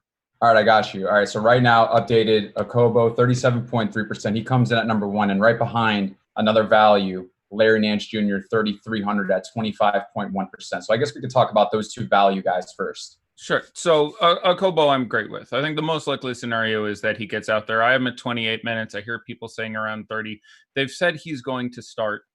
This is a difficult team to project because they're coached extremely badly and they do all sorts of random things. And there's a number of guys who can play point guard, including Devin Booker, and they're tough to project. But the matchup is obviously pristine. That price is cheap. I like Okobo as a player. Right now, I have him projected at, I think, 28 minutes and 25.5 fantasy points in a stellar matchup. I think that number is probably a little bit low. I'm a fan of a number of the studs tonight, so I like that much or more. I have no issue there. Larry Nance, I would be wary if you can't make sure he's starting. I think he does start, but he's returning from a knee injury, and he's had a number of these, and there are any number of ways they can go with that team. Obviously, having Love out is great, and there's the extra usage, and I'm a big fan of Larry Nance at 3,300, but I need to see the word starting. So FanDuel, 4,100, I'm fine with it. There's a real upside there. I suspect the risk gets close to making it an unwise play at a decent position, but I'm obviously not going to tell someone to shy away from. He's been very good in the games he's played without Kevin Love this year, of which I believe there are 3. And I have no reason not to like him, but there is some real chance dude is going to be limited. Now, even if he plays like 24 minutes, either of those prices, you're fine. But, DraftKings have a Larry Nance isn't starting plan because they may bring him off the bench and he may play 16 minutes. And if he holds 30% ownership, and again, not a ton of edges left in NBA DFS, but one of them is people don't swap as ideally as they should. He'll end up holding more ownership than he should in that eventuality. So I would try to have a double swap plan in place for that. But on its face, most likely scenario, yeah, Larry Nance looks great. So I'm fine with both those numbers. I'm a little bit weary on Nance. I think, first off, lower body injury in the knee, hasn't played, the last 6 games, 7 games. Obviously he probably more than likely will be limited. And I mean, if he does play 24 minutes, I think that's great. But I mean, he's been averaging, I think over the last month before the injury, 0.79 points per minute, fantasy points per minute. So I don't know. Okobo, though, I like on DraftKings. Love that. I feel like I can trust that 28 minutes. I agree with you on that, especially in the matchup. I think more than likely he'll definitely get there. But I want to ask you on FanDuel, because he is 3,500, the bare minimum. Could you fade him on FanDuel? Do you think he is as valuable? Absolutely. Okay. I like fading him. He is not in the one FanDuel lineup. I build a lineup for each side for GPPs and one for cash in each day. He's in the cash one. He's not in the tournament lineup, and I'm a pretty big fan of getting away because shooting guard is a brilliant position. You have Harden, and then you have there's a number of other plays. I'll just touch on some of the better ones. You have a very underpriced, probably starting dream matchup. No Paul George, Lou Williams at 6,300 comes to mind. D'Angelo Russell at 7,300 has a very large upside in tournaments. I like having it because any of these other spend up shooting guards are going to be so much lower owned than they should be because everyone is going to want to play Harden. And a lot of people are also going to play Okobo, and that's all the shooting guards you get to play. So Devin Booker at 8,700. Yeah, my guy can drop himself 55 against Atlanta pretty easily. And Okobo is not guaranteed to succeed, should be said. He's priced so cheaply, but pricing is really easy on FanDuel. I love the FanDuel lineup I'm looking at, and it's got 5 studs in it. Like, there's just a lot of very good value and a number of other guys who are underpriced. So I probably on FanDuel would be, I don't know what the FanDuel ownership projection is if you have that handy. But if that number is also 30.4% for Okobo coming in at 4 right now, number 4. Yeah, I would end up being well under that. I suspect 15 or 20, just because I really like getting to the guys we mentioned. Kevin Huerter in the same game, 4,800 is not a significant price for him. He's 6,200 on DraftKings. That's close to right in this matchup. 4,800 is really cheap. I'd want some of that. Karis LeVert with no Temple, no Wilson Chandler. Potential limitations on other guys. Ben McLemore is $600 more. I'd be interested in that, who oddly, because of the way this on DraftKings, it's a totally different scenario. But on FanDuel, I kind of like Ben McLemore more than I do on DraftKings, even though the price not quite as ideal. And I feel like I'm missing another very good play that I didn't mention. But it's worth pointing out, you have just looking back at the top again, you have Devin Booker in a dream matchup who's going to be inappropriately low owned. I would guess we have him at like, I don't know, 13% or some number like that. And that should end up being higher. D'Angelo Russell, who got this matchup once this year and dropped a 50 burger, is going to be lower owned than he should be. Donovan Mitchell against Brooklyn is going to be lower owned than he should be. And, Dylan Brooks is not crazy expensive in a game that's, he's looked really good recently, setting aside the last game. The minutes have come up. 5,300. We also are now, we know, without Jay Crowder, Dak can extend more minutes. They slide him down. He plays more 3. DeAnthony Melton, who, if we had managed to get both Anderson and Crowder out, I was going to make a pretty strong push for DeAnthony Melton, who's really good and just doesn't get enough time. But he's if he's not averaging over a fantasy point a minute, he's got to be close to it. And again, that's a brilliant game. If those both would have been out, him at 4,500 both sites, or thereabouts, I would have been a huge fan of DeAnthony Melton. But I think you can get away reasonably easy on FanDuel. Still projects great. You have some, but I think that's a really salient point you brought up there, that there's just other places to get really exceptional value. And I'll take a minute. I don't know when he's going to come up, but on FanDuel, I'm really a big fan of getting some Eric Gordon in my life. Like I'm more excited about playing Eric Gordon at small forward, which is a wasteland. I'm more excited about playing Eric Gordon than I am Daniel House. One of the, I suppose my biggest stand today would be, and the numbers come down a little bit, but I'd have almost no PJ Tucker. I don't want chalky PJ Tucker when he isn't getting any kind of bonus aside of pace. He's in a very fast game. He's not particularly better. The game doesn't work better for him when Westbrook is out. So Westbrook's missed 5 games this year. Let's look at, and we'll start by quantifying Harden's numbers a little bit this year. So Harden versus Memphis has been a pretty dumb matchup.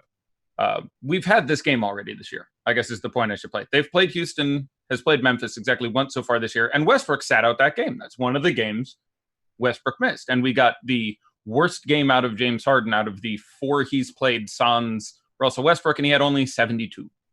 That was the low of those 4 games, only 72 for James Harden in that game. You mentioned Eric Gordon. I do just want to mention, love your call on the shooting guards, because I love Lou Williams tonight. D'Angelo Russell's cheap, 7,300, I think, in this matchup against Dallas, which I think does favor him. And Donovan Mitchell, 7,200. I do feel he is underpriced in this Brooklyn matchup. But I did want to ask you, while we were still on the topic, though, if not a Kobo for a value guy, you just mentioned Eric Gordon, would he be the next guy in line as far as where the value guys rank in those low price points on FanDuel? Well, there's a lot. And again, FanDuel, you can get, I'm looking at the value guys in the one lineup I'm looking at on FanDuel. Like there's Nance at 4,100. I ascribed that there is some risk there, but you need it to go really badly for that still not to look okay. Like if he only gets 22 minutes, still 22 minutes without Kevin Love in a game with, all the games today have a pretty great pace, but again, with a very nice pace, you'd still have to project him okay. So I don't hate rostering Larry Nance right now at that number. I legitimately like rostering Damian Jones. Damian Jones is a fine basketball player, played quite well, obviously, with Golden State for a while. Tore a pec, which really limited his development. But there is no Bruno Fernando. There is no Jabari Parker. There is no Alex Len, to disappoint me horribly. So, and also importantly, you are playing against Phoenix, which is a team that has a lot of meat, as I like to call it, down low. You have quite a bit of large men crashing in there. So, yeah, John Collins is going to get the start, but John Collins also is known to get foul trouble. So there's not a weird world in which you get 28 minutes of Damian Jones tonight. And if he doesn't foul out, which is a possibility, but as the costs and all this ownership goes, I like minimum price Damian Jones, both sides. I'm a significant fan of his. I imagine we have him in like the teens now. I would have more of that. I haven't projected for a little higher than a fantasy point a minute in this matchup, so you can do the math from there. But Eric Gordon at 4,100 has played much better recently. He has been better than House in the games played without Westbrook this year, and career-wise, he's been better than Macklemore in the games played without Westbrook this year. I'll throw up some numbers at that, and actually, I think I have sort of some notes here. So let's Go ahead. Oh, no, I was just going to say, I think where you want to go for everyone who's playing FanDuel, I think power forward really gives you a lot of room outside of Kawhi, who I think is a great play tonight. But Spellman's 4,600, Kleber's 4,800. And then you also have Gordon, like you mentioned, but I think even Mikal Bridges could be of consideration, and Tim Hardaway at 4,700 are all valuable, especially if Porzingis is out. Yeah, absolutely. I have. I'm a fan of all those guys to some. Amari Spellman, I don't know if you said, but he's power forward. He's only 46. Yeah, 46. Amari Spellman's pretty good. That's a game that's gonna. I mean, they have been destroyed by Dallas twice this year. Dallas put up a $140 and a $140, and this will. I've got 30 things on my mind. I'm gonna forget something here, but Luka's been really good. Someone corrected me, and I appreciate that whenever I get a stat wrong. Harden did have worst game. So I'm going to go through the whole Houston thing so I can get there. Okay. 73 was the number against Memphis. That was not his low score. That was actually his second high score. He's played 4 games without Westbrook this year, and they're most notably marred by some pretty horrible shooting from the field. So that those scores were 59, 67, 73 against Memphis, and 81 against Atlanta. Now, he's shot pretty horribly in all of these games. But I appreciate the clarification. So those are Westbrook's missed 5 games. Harden also missed 1 of them. Those are the numbers Harden put up. I haven't projected for 72 tonight. I don't know where everyone else's math threw him out. That's where I ended with him. He is my highest projected player. But I have Luka Doncic, presuming Kristaps doesn't suit up at 66. A lot of people are just the relative ownership between the two of them, I imagine, would have me favoring getting both of them, and sometimes having Doncic and not Harden. I think Doncic outscores Harden 30% of the time, 25, 35, some number in that range that I have a feeling the ownership would tilt me to wanting to have more Doncic than the field. Obviously, aside Harden, that's great. I'm perfectly happy to have those 2 guys I project for 140 leading the way. But Ben McLemore played all 5 games that Russell Westbrook sat out this year. He had 20, 24, 26, and 31 DraftKings points. I believe the 31 might have been... No, Harden did play in that game, so that wasn't the game without the 2 of them. Clint Capella in the 3 games this year has 32, 47, and 58 in the 3 games he played without Harden. Without Westbrook, pardon me. I am probably a little lower on him than many people because the matchup is one that hasn't been particularly brilliant for him in the past. He'll get some amount of Valanciunas, who does a very good job against him. It's still obviously a smash spot. I'm a fan of Clint Capella. It would depend where his ownership is, but other people are acting like he's the first guy in slam dunk. I have him in that similar Devin Booker range of really, really want to play, but not A1 priority. Austin Rivers in the 5 games without Westbrook, 12, 17, 22, 32, 30, and this is all leading up to me eventually getting to my Eric Gordon played 3 games without him, 26, 24, and 28. So those are all perfectly fine numbers and has been similarly productive recently. I haven't projected for high 20s tonight. Like, I like Eric Gordon quite a bit. DraftKings price not as appealing, obviously. 4,800. We have lots of value where you're saving $1,000, $1,500, $1,800. It's a little harder to pull that trigger. PJ Tucker in 5 games without Russell Westbrook this year played 34, 33, 34, 38, 41 minutes, scored 11, 14, 19, 19, and 38 fantasy points. So yeah, he got there one time. The game against Memphis, without Russell Westbrook, with James Harden and Clint Capella, he played 34 minutes, had 11 fantasy points in November. I am projected for 20. That feels fine to me. But I don't think it's an incredible boost for him, and I don't think the upside, like you will get the random 17 rebound games out of him. And by the way, that is a career game. Yeah, that is the game last week where Westbrook sat and he had 17 rebounds in that game. And his rebounding potential does go up without Russell Westbrook. But in the other 4 games, it was 4, 6, 6, and 6. The offense tends to be a little easier to guard without the dual threat of Westbrook and Harden out there. So he gets a fewer of those corner threes that are a lot of his bread and butter for his fantasy production. So yeah, if he's going to be like 20% owned and there's 9 other value plays at approximately the same price that I think have massive upside, I would end up on little or zero PJ Tucker. I suppose I could be building lineups on FanDuel and have exactly 38 or whatever he is left and squeeze him into one. So cheap. Cheap. It's really cheap. Dude's going to play 35 minutes in a game with a 240 over under. There's just a lot of other guys in that game who are going to do the exact same thing. Like if you told me I had to play him or I would rather play Kyle Anderson at this point. probably only plays 22, 24 minutes. Also produces played 34 minutes against the Grizzlies, Eddie. Yep. 0 points, 6 rebounds, 3 assists. That's it. That's I just pulled up from my DK scores database, but that's not incredibly surprising. So for me, that PJ Tucker is one guy where I'd be like, yeah, I get it. Like, he doesn't like, and again, I make this point a lot. There's so much value. He has to do really well. Like, if he gets 23, you can't be like, "Ha, I told you, PJ Tucker," because there are going to be 7 guys who cost his amount or less who get more than 23. So if you're playing PJ Tucker, you're out there going, "I think I can get 33," and obviously you can. You just did it against the Hawks. I just don't think the likelihood is great enough when factored in against his ownership and all the rest. And I agree 100%. I think it's even more difficult for him with Jaren Jackson down there with Valanciunas. I mean, it's just these guys are definitely can outbody him and do way better work in the paint. But there are other guys that maybe we can talk about from that same game. Maybe on the other side, do you have any love for like Brandon Clark? He's 4,800 on DraftKings. One guy also that I just spoke of, Valanciunas, maybe more on FanDuel. Would love to hear your thoughts. He's 6,700 there. How do you feel about playing him on FanDuel compared to maybe like Clint Capella, who's 7,900, or Montrez, who is 6,600? So that's kind of difficult.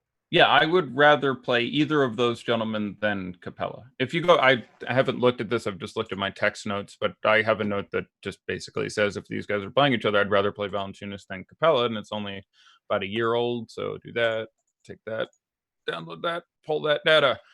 Okay. Last game against each other, they each played about 20.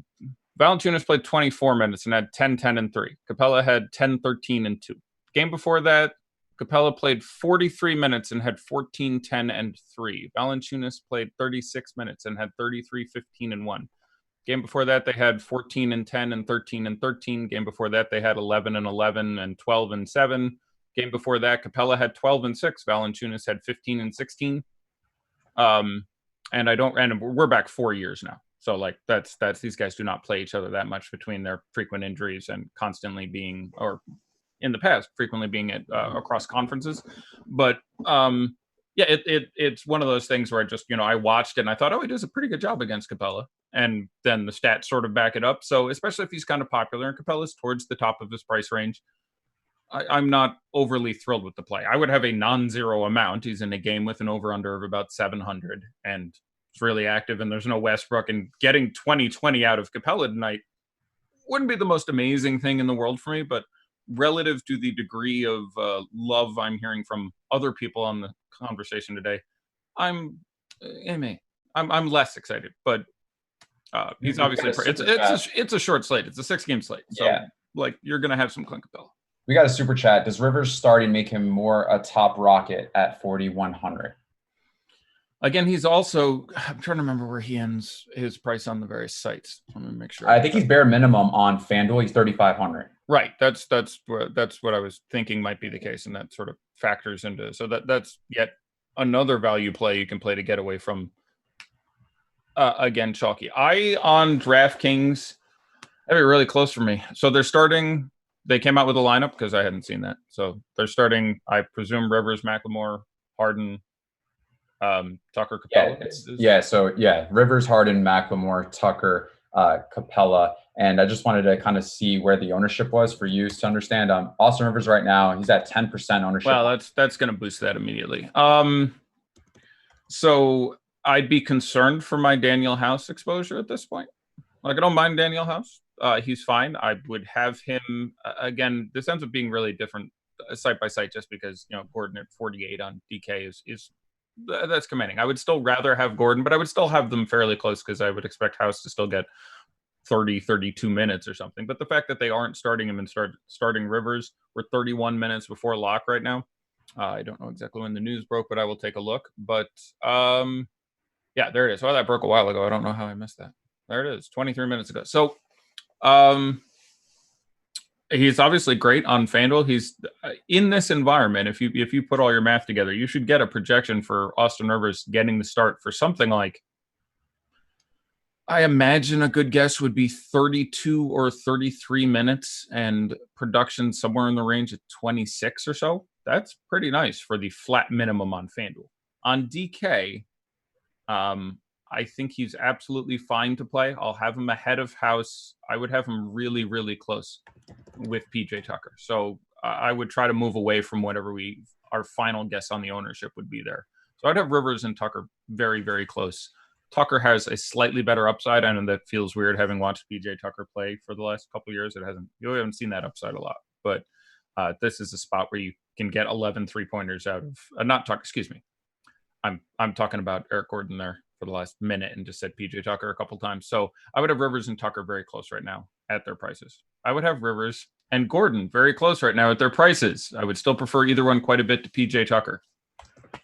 What do we do with a very projected low-owned Giannis tonight? 11-3 on FanDuel and on DraftKings.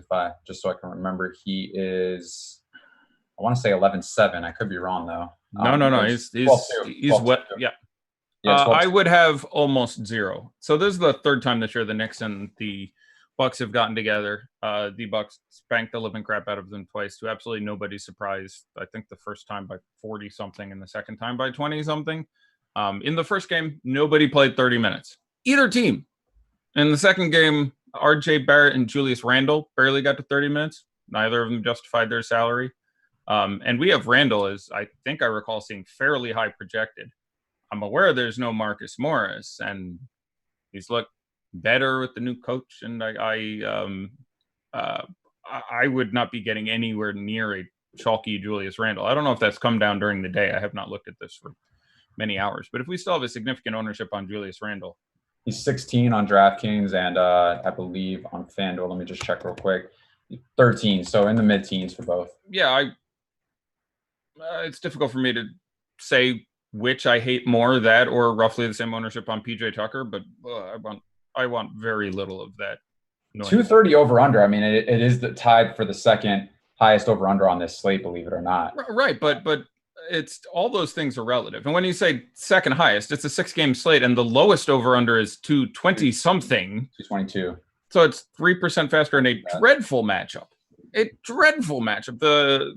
Bucks defense has been brilliant. I've been watching a lot of Bucks basketball recently, so I'm currently geeking out over how good their defense is. The pace is there. Sure, he carries his heel. He's just not, unless I missed the note and he's like 6,500 somewhere, I could sort of get to it. But I think he's in the mid-7s or something. I have him behind everyone in that price range. I would rather play Oubre. I would rather play Booker. I would rather play Morant in the game where you're stacking 4 Rockets anyway. I would rather play so many guys before I put Julius Randle into a lineup. So I suspect I would end up with some, because on a 6-game slate, I think if I'm building 150 lineups, you can't exclude a player of Julius Randle's quality. But this entire game, other than the occasional, maybe this is the Mitch Robinson game, I would have a couple games where you quasi-stack this, where I would have a couple singular shares of Bledsoe in lineups, especially on FanDuel. If I played 150 lineups, I'd have like 5 Bledsoe lineups. I might have like 2 middle, but I would have very, very little of this game. And the reason is twofold. One, there's a very significant blowout risk. Call it what you will. There's no need to argue whether it's 20, 30, 40%, and a blowout is defined as many things. No one could get 30 minutes again. A couple guys could get 32 minutes again. So there's not even one standard definition, but there is a chance that players from this game have their minutes reduced due to a blowout. Just leave it very vaguely like that. And then even if they didn't, I don't like any of them. Like there's no one other than the occasional Bledsoe, or if you think this is the random game, you get 26 minutes of Mitch Robinson where they math better than anybody on Memphis or Golden State or Dallas. So I don't know why I would take the worst plays plus some added 30-40% risk on top. So if you tell me that Julius Randle would be 4% owned, well, that sounds fine. 8%, okay, I don't care. Like 15% Julius Randle, it just doesn't math for me. So, and I'm aware that clearly is different from what I assume many other algorithms are spitting out, because that tends to be where I end up on the bad side of such things. But I would intentionally have lineups where I again would have a couple shares of Mitch and a couple shares of Julius Randle and a couple shares of Eric Bledsoe, just because I do think their prices justify occasionally hitting some sort of decent upside. But I would try to have very, very little in the occasional lineup that actually quasi-stacks this game and goes, the Knicks keep this close, and you get big games out of I would make sure my Giannis lineups had Julius Randle in them, I guess would be my point. Like I would try to correlate with this game and be like, okay, these guys are only ever going to be good if this game is close. Let's try to pick the most imaginable way that occurs and go with that. But I'm very wary of this, especially with a Bucks team that just has so many ways to have 11 guys play 22 minutes. No, I get it. I think I agree with you for most of this. I think the only thing is if you're doing some multi-entering, Giannis is a great leverage play. That's all it is. It's not guaranteed that he's going to play a lot of minutes because he hasn't. But I mean, if this game stays somewhat close, maybe you can be considerable that if he does go off, I mean, it'll be a huge advantage against maybe 90% of the field. But other than that, I just don't really have any interest, same as you. But what I do have interest in is the PGA giveaway that we have right now, Eddie, with Osmo.com. For those of you who don't know, you can win an actual platinum pass right now. All you have to do is go use the I think it's the Osmo. I'm looking at this marketing promotion, and I think it's completely wrong from what they mentioned earlier. But I'm just going to go and roll with it. But it says you can win a free Osmo Plus monthly pass. I think you can win a month of the Osmo Platinum Pass. So not too sure about that, but go to the Twitter and check it out. And also keep in mind, today the projections are free for PGA. They're also free for NHL, and Osmo's NBA projections are free as well. So try to leverage that. If you guys don't and you're not involved with Osmo.com, go check out those projection pages if you're playing those sports, because that's pretty cool that they're all three today are actually free. All right. Let me talk about Phoenix for a minute, if you don't mind. Yeah, no, good. Hey, I like letting you do your thing. So let's roll back to Phoenix and Atlanta. And also, if there's anything on the Atlanta side you want to mention too, might as well speak about this whole entire game. Yeah, so let's see where to start. I mentioned that I like Damian Jones. Again, lots of meat. Everyone likes lots of meat. But even if Collins doesn't get into foul trouble, he's really cheap. It's a pretty strong matchup. And actually, come to think of it, I hadn't looked this up. This is the run back for them. Damian Jones started and played well the first time they played. Hold on. I'm going to find this now. He's not going to start today. I understand that. But he was very good against Phoenix earlier this year. And I love a good box score, so I'll just run it out real quick. Damian Jones did start that game 7 for 8 from the field. That's crap. That won't happen again. But 14 points, 8 rebounds, 1 assist, 2 steals, and a block in 19 minutes. That's very good for 19 minutes. That's very good for 30 minutes, frankly. So some track record of success if you were at all curious about that. But again, that should be really the last part of your decision-making process. I am much less excited about DeAndre Ayton than a lot of people I spoke to today. There's people like, I'm excited about the potential. I have DeAndre Ayton at 26 minutes. I don't know how you can justify paying like $7,800 for DeAndre Ayton at that price. The matchup is obviously brilliant. He has this year, due to his issue reading pill bottles and other things, hasn't had really a big game yet. I don't think he's gotten to the mid 40s yet. Even he's got a number of 40. But last year you had repeated 55, 60 fantasy point games out of him. He does have a very large ceiling. The matchup is beautiful.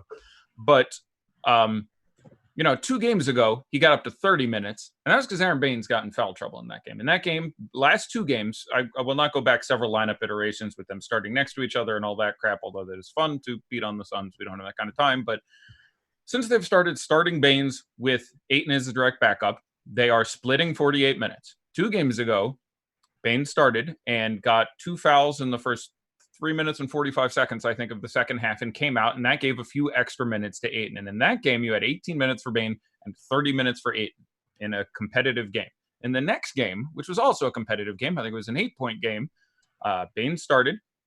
Ayton came off the bench and backed him up.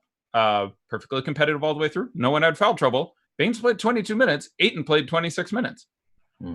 Now, in a vacuum, I like DeAndre Ayton as a GPP play. At some point, they will let the future of the franchise and someone they should be building around, play basketball even after he already missed a third of a year. It's absolutely stupid what they're doing, but I have to go on what I've seen them try to do the last 2 games, which is have him play high 20s in minutes behind Aaron Baines. So he, again, last year, has shown that he can have 1.75, 1.8, near 2 fantasy point a minute games. But if you're playing DeAndre Ayton, you are assuming A, the minutes count is wrong, or B, he just goes absolutely the hell off at that price on a night when I love a lot of other guys at that price. So I can't play Ayton over everyone in that price range, John Morant, Lou Williams, Montrezl Harrell, like it just, the math doesn't work out for me with the news that, we have no Kevin Love. Obviously you can worry about the blowout for the Clippers. Obviously this is a Cleveland team that put the hammer down on Denver recently. So you can, obviously it's no guaranteed blowouts in this world, but on a back-to-back, although they're staying in the same hotel, they played the Lakers last night. So, but for me, Ayton, I don't a lot of people have been like, I'm really excited to see the upside tonight. Either they need to play him more minutes than they've clearly indicated they want to do. Maybe that game blows out and he's coming off the bench, so he plays the whole fourth quarter. Okay, that could happen. But just understand that you are either expecting DeAndre Ayton to go the hell off or get more minutes than they have been trying to get at him, or he just doesn't math out making any sense whatsoever. Can you also give us your thoughts on Luka Doncic and Trey Young? Just specifically, I mean, for both website purposes, but I think for FanDuel mostly because Luka's price has come down a little bit to 10.9 and Trey Young's just sitting there at 10K. But I mean, they both show as really good plays tonight at this position, considering that there's really not much more there. I mean, you can talk about Kyrie at 8K, but we don't really know what kind of limits he's going to get. But Trey Young and Doncic, man, if you can just break down those two as far as playing tonight. On FanDuel, it's not close for me. I have Luka much, much, much, much better and higher. I like Trey Young a lot. Trey Young has the ceiling. I'm never going to say in super fast game, don't play Trey Young. Even at $10,000, you can absolutely get 65 out of him tonight. Nothing wrong with playing Trey Young, but that's like what I project Luka for, and the prices are just not far apart enough on FanDuel. DraftKings, or it's $2,500 or whatever the heck the difference is between the two of them, I have them almost identical. On FanDuel, I don't even have it close. Luka in 2 games against the Warriors this year. Both times Dallas scored more than 140 points in regulation. I think Luka had 77 and 78 DraftKings points in those 2 games. Unreal. And Kristaps played both those games, by the way.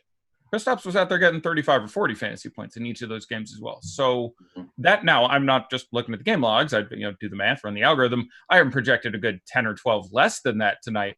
But at 10.9 on FanDuel, I don't know what we have him projected at, but I have projected in the mid-60s.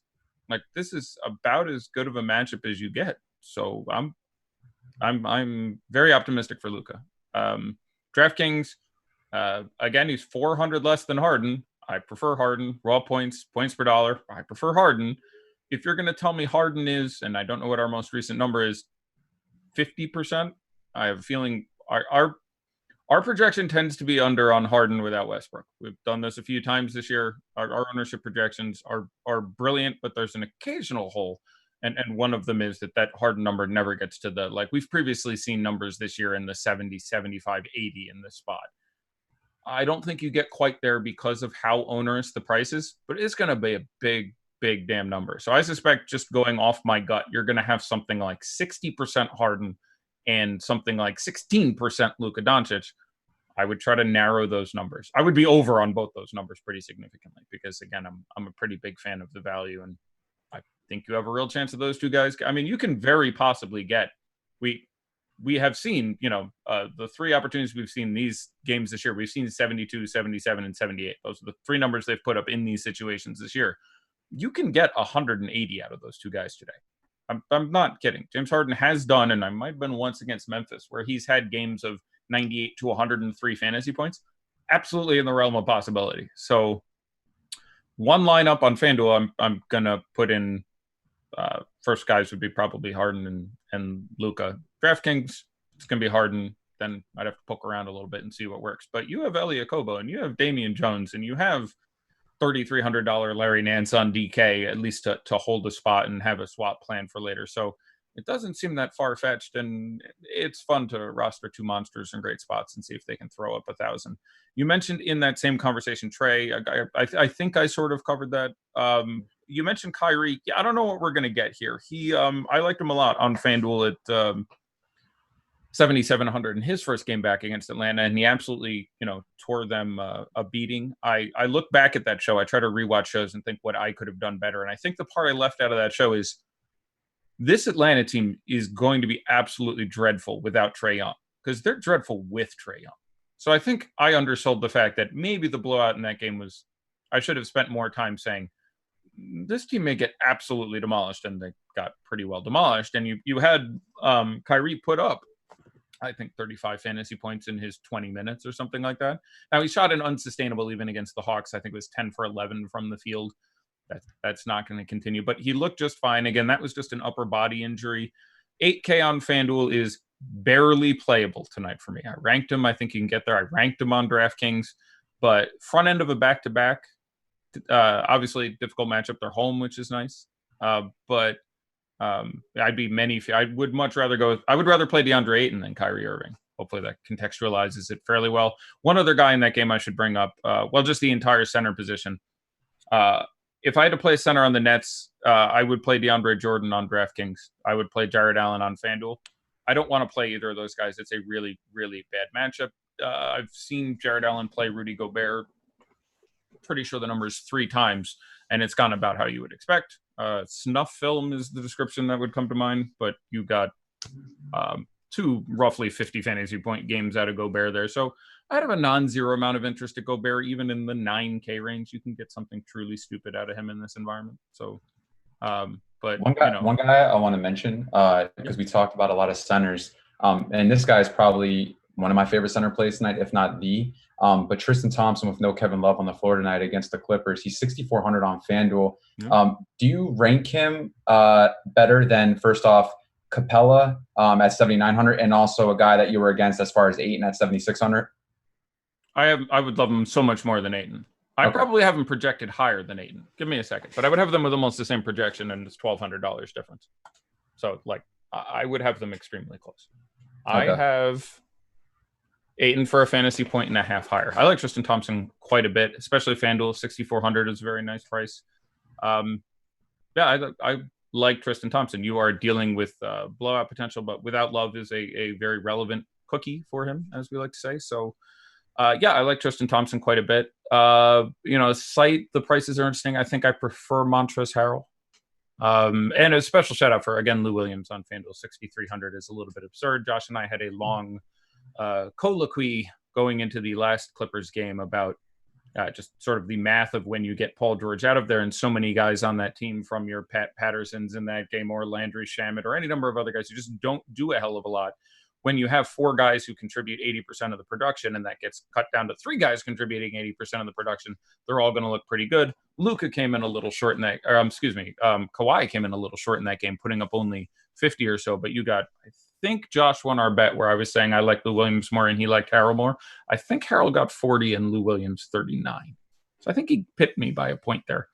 But on FanDuel, where the prices have not significantly enough adjusted, those guys are pretty nice. So, big fan of that entire team there. Can absolutely still get to Pat Beverly as another too cheap guy in a particularly brilliant matchup. A little bit PJ Tucker-ish in that his production is not so closely tied with matchup due to the amount of his production coming from actual offensive playmaking. Very much like PJ Tucker, in that being out there is a lot of the benefit for him in defensive stats. So there's a bit of the same theory there, but I'd rather play Pat Beverly at his ownership than PJ Tucker at his tonight. There's some more guys. You got Austin Rivers, Akobo, and also Kyle Anderson, who Crowder is out tonight, so he's getting the start. All these guys are 3,500. Which one of these guys, or if you can, just rank them in order of who you would want as far as a priority if you're looking for a cheap guy that you want to plug into your lineup? Kyle Anderson's my last. He was questionable today. I would have him projected for, I believe, 8 and 10 minutes less than the other 2 respectively. So that's for many sorts of just math production question, Kyle Anderson is the lowest. Beyond that, it would come down to a fantasy point projection, and I have the other 2 fairly close. So we're 12 minutes from lock, 5 minutes from now, I would look at our ownership, which I expect to be very accurate, as it almost always is, and take the lower owned one of them, and I would defer towards them. But I have no issue playing both of them. And again, I want to check what time the game's lock here. So Akobo is at lock. Kyle Anderson's a half hour past. Mm-hmm. Okay. And Austin Rivers is also a half hour past. Both those games are 8. So what would you do with power forward tonight, with Kawhi being 9,800 and really kind of the top choice and the biggest priority probably out of power forward? But and you can speak on both sites, but where do you do with Kawhi Leonard here compared to with Doncic being there, Harden? Where does Kawhi come into the mix? I like it a little less simply because I suppose it come down to the odds of putting up something truly nasty. It's not really a nuanced fantasy take, but your 75-point Kawhi Leonard games are more rare than your 75-point Harden or Doncic games. And like, I would rather play Trey Young in a tournament. I think Kawhi Leonard's a great cash play. I think his price is objectively a little bit too cheap, but adding in blowout possibility, not the ideal game environment, slow Cleveland team, I would be less inclined to get there than I am in tournaments where I'm trying to spike crazy upside than, say, Young or Harden or Doncic. Or, if you take it down to tier, Lou Williams, John Morant, I'm not terribly surprised in this matchup now with an easier defensive matchup and all the pace in the world puts up 55 at his price is a little more exciting. So I think a lot of those guys in the 7K range are a little more likely to drop 55 than I am to get the proportional 75 out of Kawhi. So I like Kawhi Leonard a lot. I don't want to crosstalk too much here, but it's not, and it ends up being site specific too, because you want some exposure to that game in theory. Don't need it, but you want some. And on DraftKings, the prices on Montrezl Harrell and Lou Williams are not as ridiculous as they are on FanDuel. They're perfectly fair. So it ends up being a little bit site dependent, but not super priority guy for me, if I can put it that way. I'm a little more excited to play Devin Booker. I'll put it that way. He's been getting monster minutes again. I'm in for 38 minutes of Devin Booker in this matchup. I like Kelly Oubre a lot. Now, your caution on Kelly Oubre is he is not this good. He is playing over his head. Specifically, even if you believe in all the rest in the defense and the minutes and all the other externalities, he's not going to shoot this good. I'm not going to bother pulling up the stats. He is shooting better than he can shoot a basketball than basically anyone in the league can shoot a basketball right now. That is going to come down at some point. Now, FanDuel, small forward is a bit of a morass, and shooting guard is great. So on FanDuel, yeah, I probably have more Kelly Oubre than Devin Booker. On DraftKings, where the prices are a hell of a lot closer, and B, there are basically no positions, I would much be a bigger fan of Devin Booker. I'm right now. I'm looking at Booker, and I'm like, would you rather pivot to like maybe a Donovan Mitchell or a Lou Will, who is in a really good spot as well, with George being off the court and him potentially starting. Yeah. That's a decision that you have to make, but also Rubio's out, so Devin Booker could possibly just really control this offense tonight and just take a ton more shots as well, but also probably be the main distributor and with the assist opportunity. So it's really hard to kind of consider, if you're only doing one lineup, who do I plug in there, in that second slot on FanDuel essentially, or on DraftKings if you're able to fit him, if you're plugging in Harden, who's already 13,000.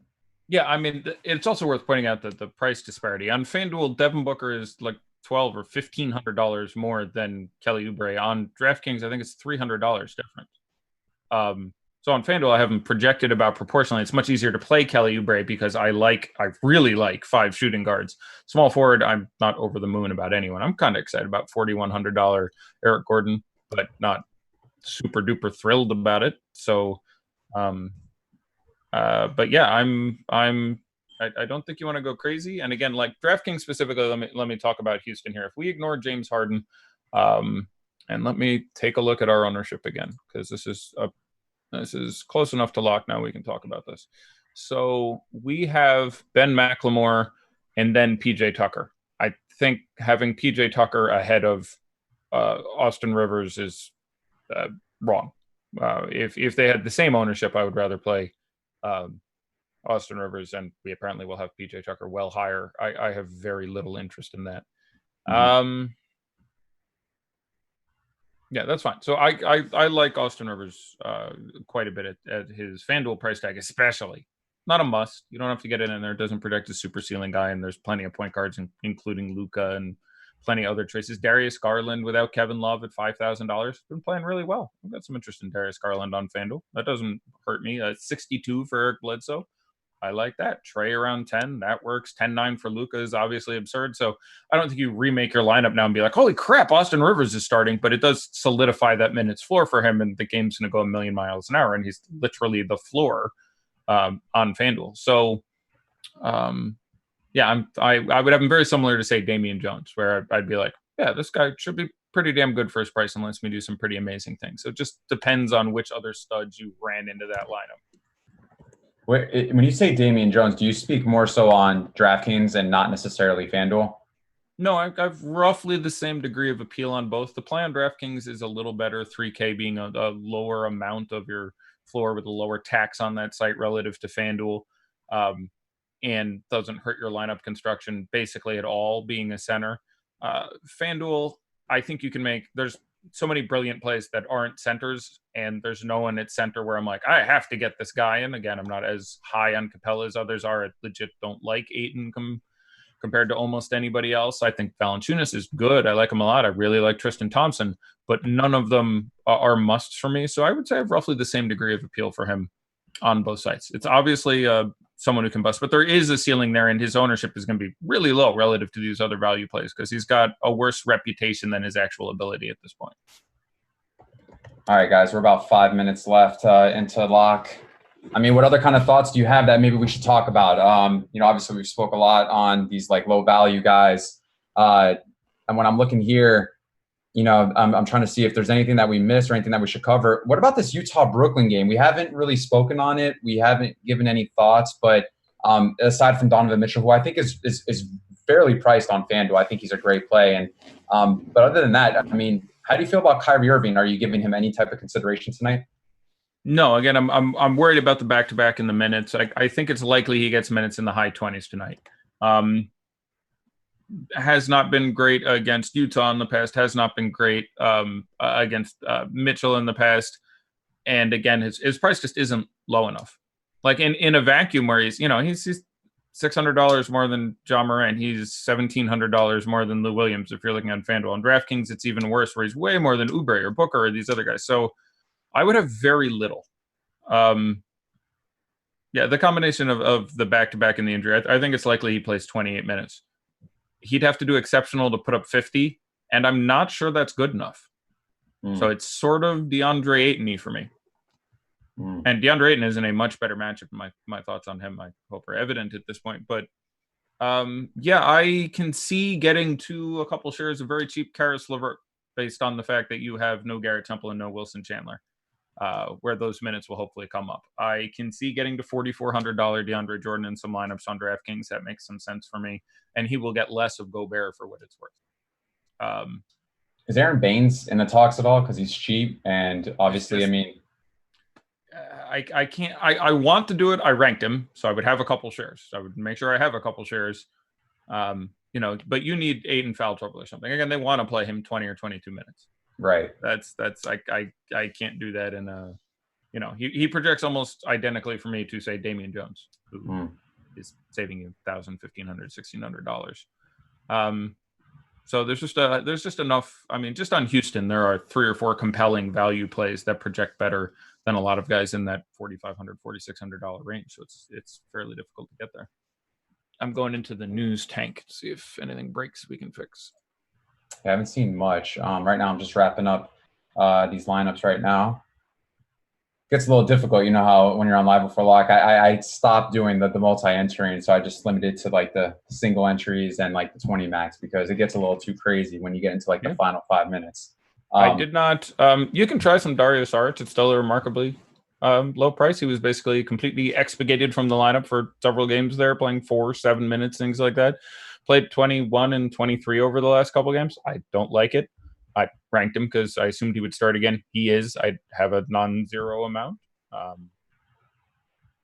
That's all the same. That's all the same. That's what's expected. Royce starting again. Obviously, that's about as expected. Yeah, I'm hopefully there are questions that point us in a direction, but I've gone through my notes, and there were 28 starred notes, and we have discussed them all. So we've hit everything I considered critical. Again, I like Spellman on FanDuel.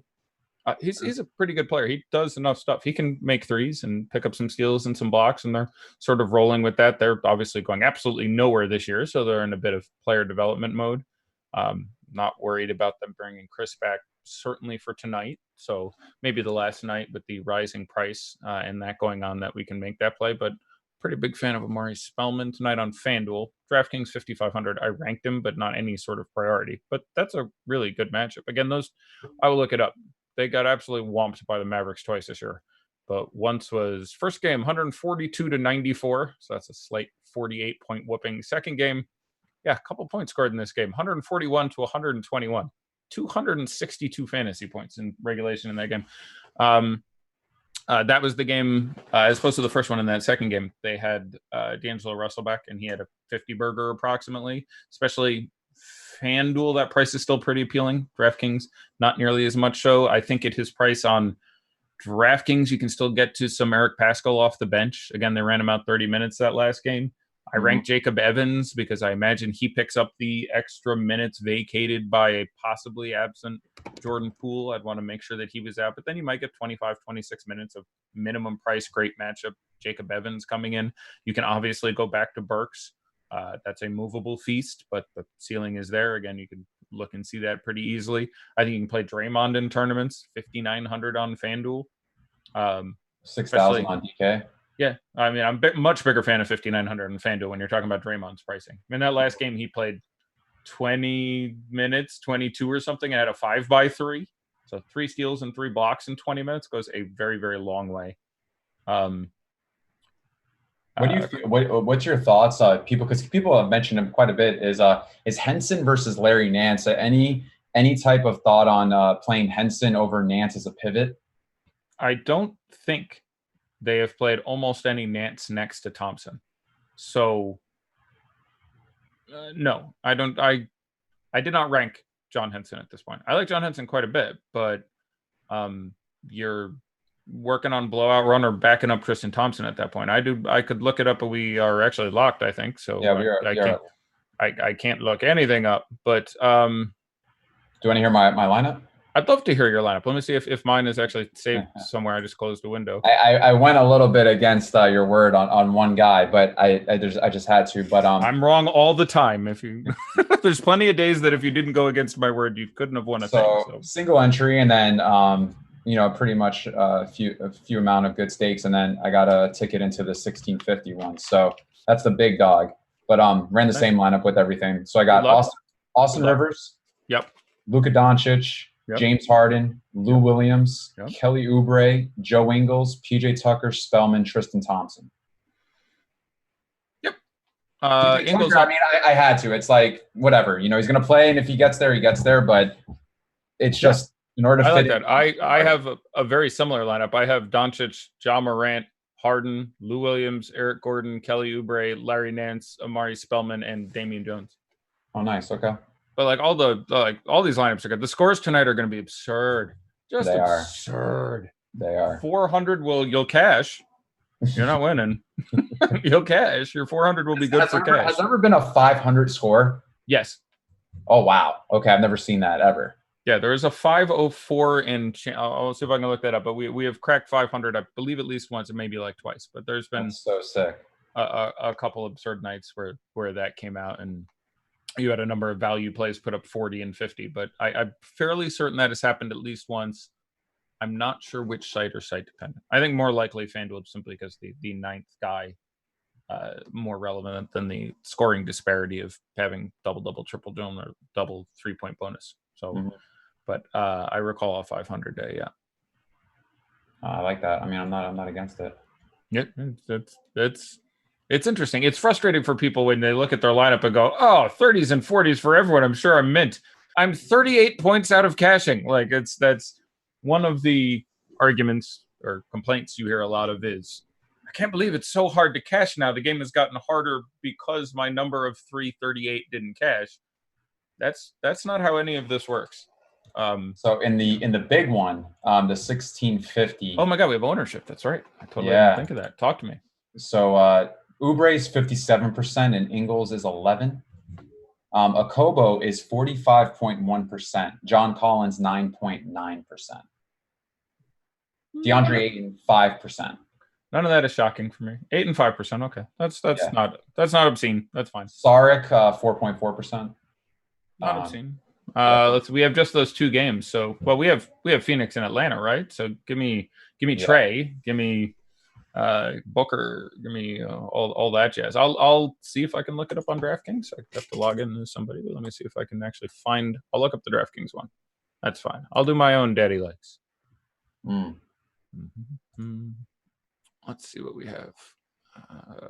Yes, big tournament, 450K. Okay, I'm guessing that's it. So 15 dinner again. It is 15 dinner again. They've been doing that a lot recently. All right, so on DraftKings, from just these games, Elie Okobo 60%. Okay, that's a giant number. This one's much higher than I would have guessed. Like I would have guessed Okobo in the 50 range. That's fine. Devin Booker 51% in the largest tournament on DraftKings. He objectively too cheap at $8,200. I mean, that is a very, very small number. But you see what a difference a site makes. Yeah, Kelly Oubre 13% here. Full card on DraftKings 60% Okobo. That's, I would have less than that. There's a lot of value I like tonight. 60% is too high. And really, by the way, will make me like Austin Rivers. Because if Okobo is 60%, there's only so many value guard dudes that are going to get played here. And we know Nance is going to eat a lot of value ownership, especially if he catches the start. Yeah. So I would even slightly higher prioritize Austin Rivers. Again, not super ceiling guy, so don't go crazy. But this would suggest to me that he ends up being, 15 or whatever. Devin Booker, 51. Trey Young, 17. John Collins, 14. Kelly Oubre, 13. Donovan Mitchell, 10. DeAndre Jordan, 9. Damian Jones, 8.3. I'm a big fan of 8.3% Damian Jones. I will accept your hate tweets very shortly. Dario Saric, 8. Like, that's bizarre to me. But relative to Damian Jones, I don't know how you look at those two players right now and go, well,